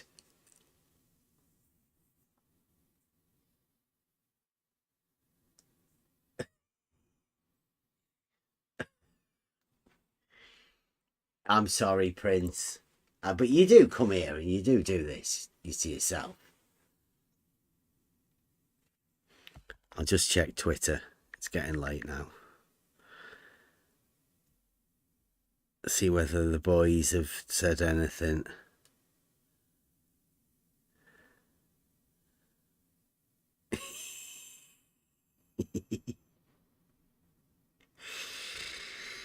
Just some people on Twitter. They always go quiet at this time. I notice. We've got other people there.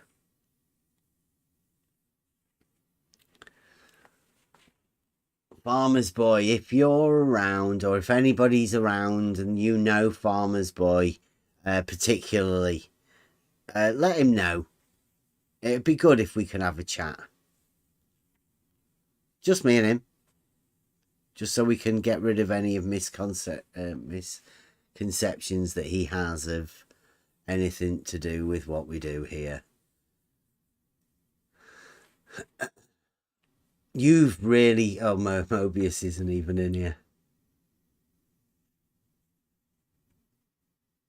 Blue Marble Science is confirming about the debate tomorrow. The great debate. Rob Parks is calling it. I just called it the debate because I think this is going to be as simple as we can make a debate.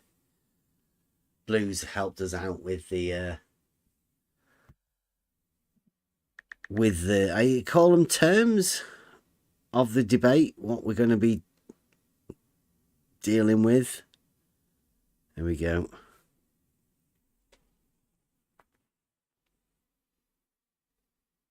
Here's Blue Marble. 3 EST. That's it if you're in America. Midday. That's normally the time that we go live. So if you're looking for when we go live,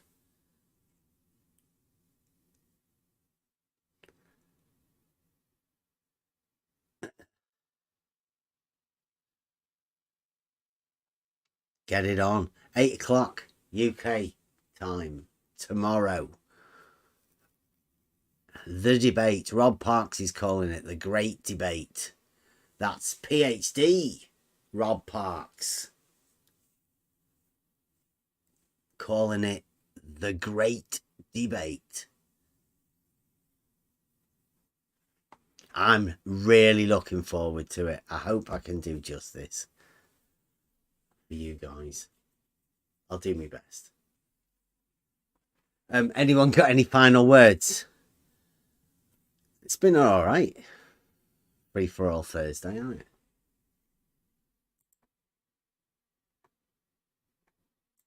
Do we need another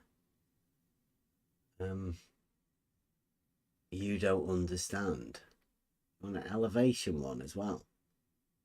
Quite like the You Don't Understand. I think people quite like it. Thinking along. Oh yeah. Okie dokie.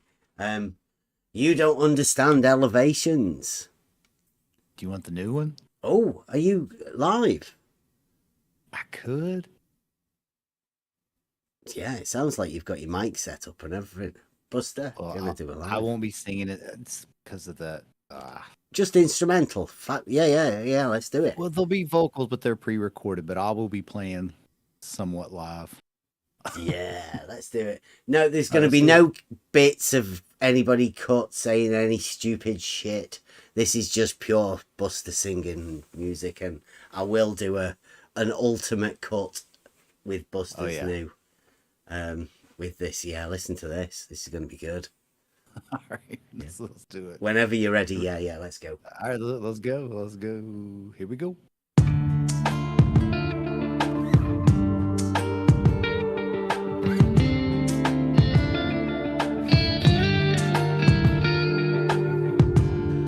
Advanced simplicity takes hold. You'll find the truth from things of old.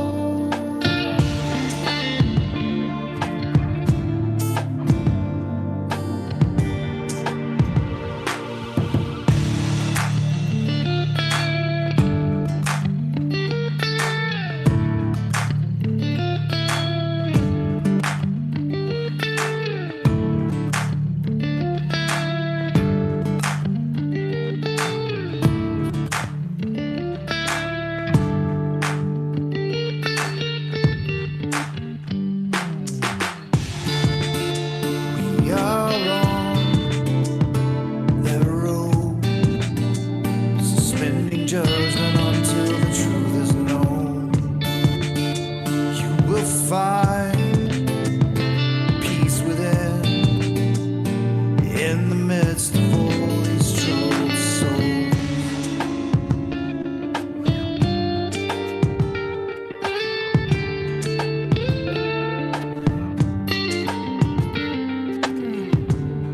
Advanced simplicity takes hold.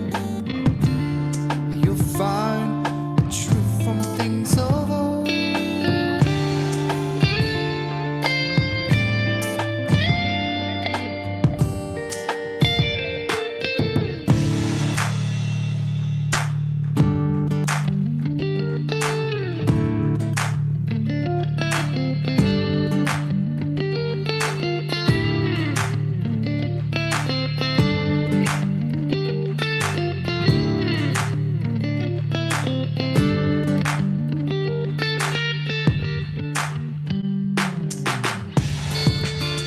We are on the road, suspending judgment until the truth is known. You will find peace within, in the midst of all these troubled souls.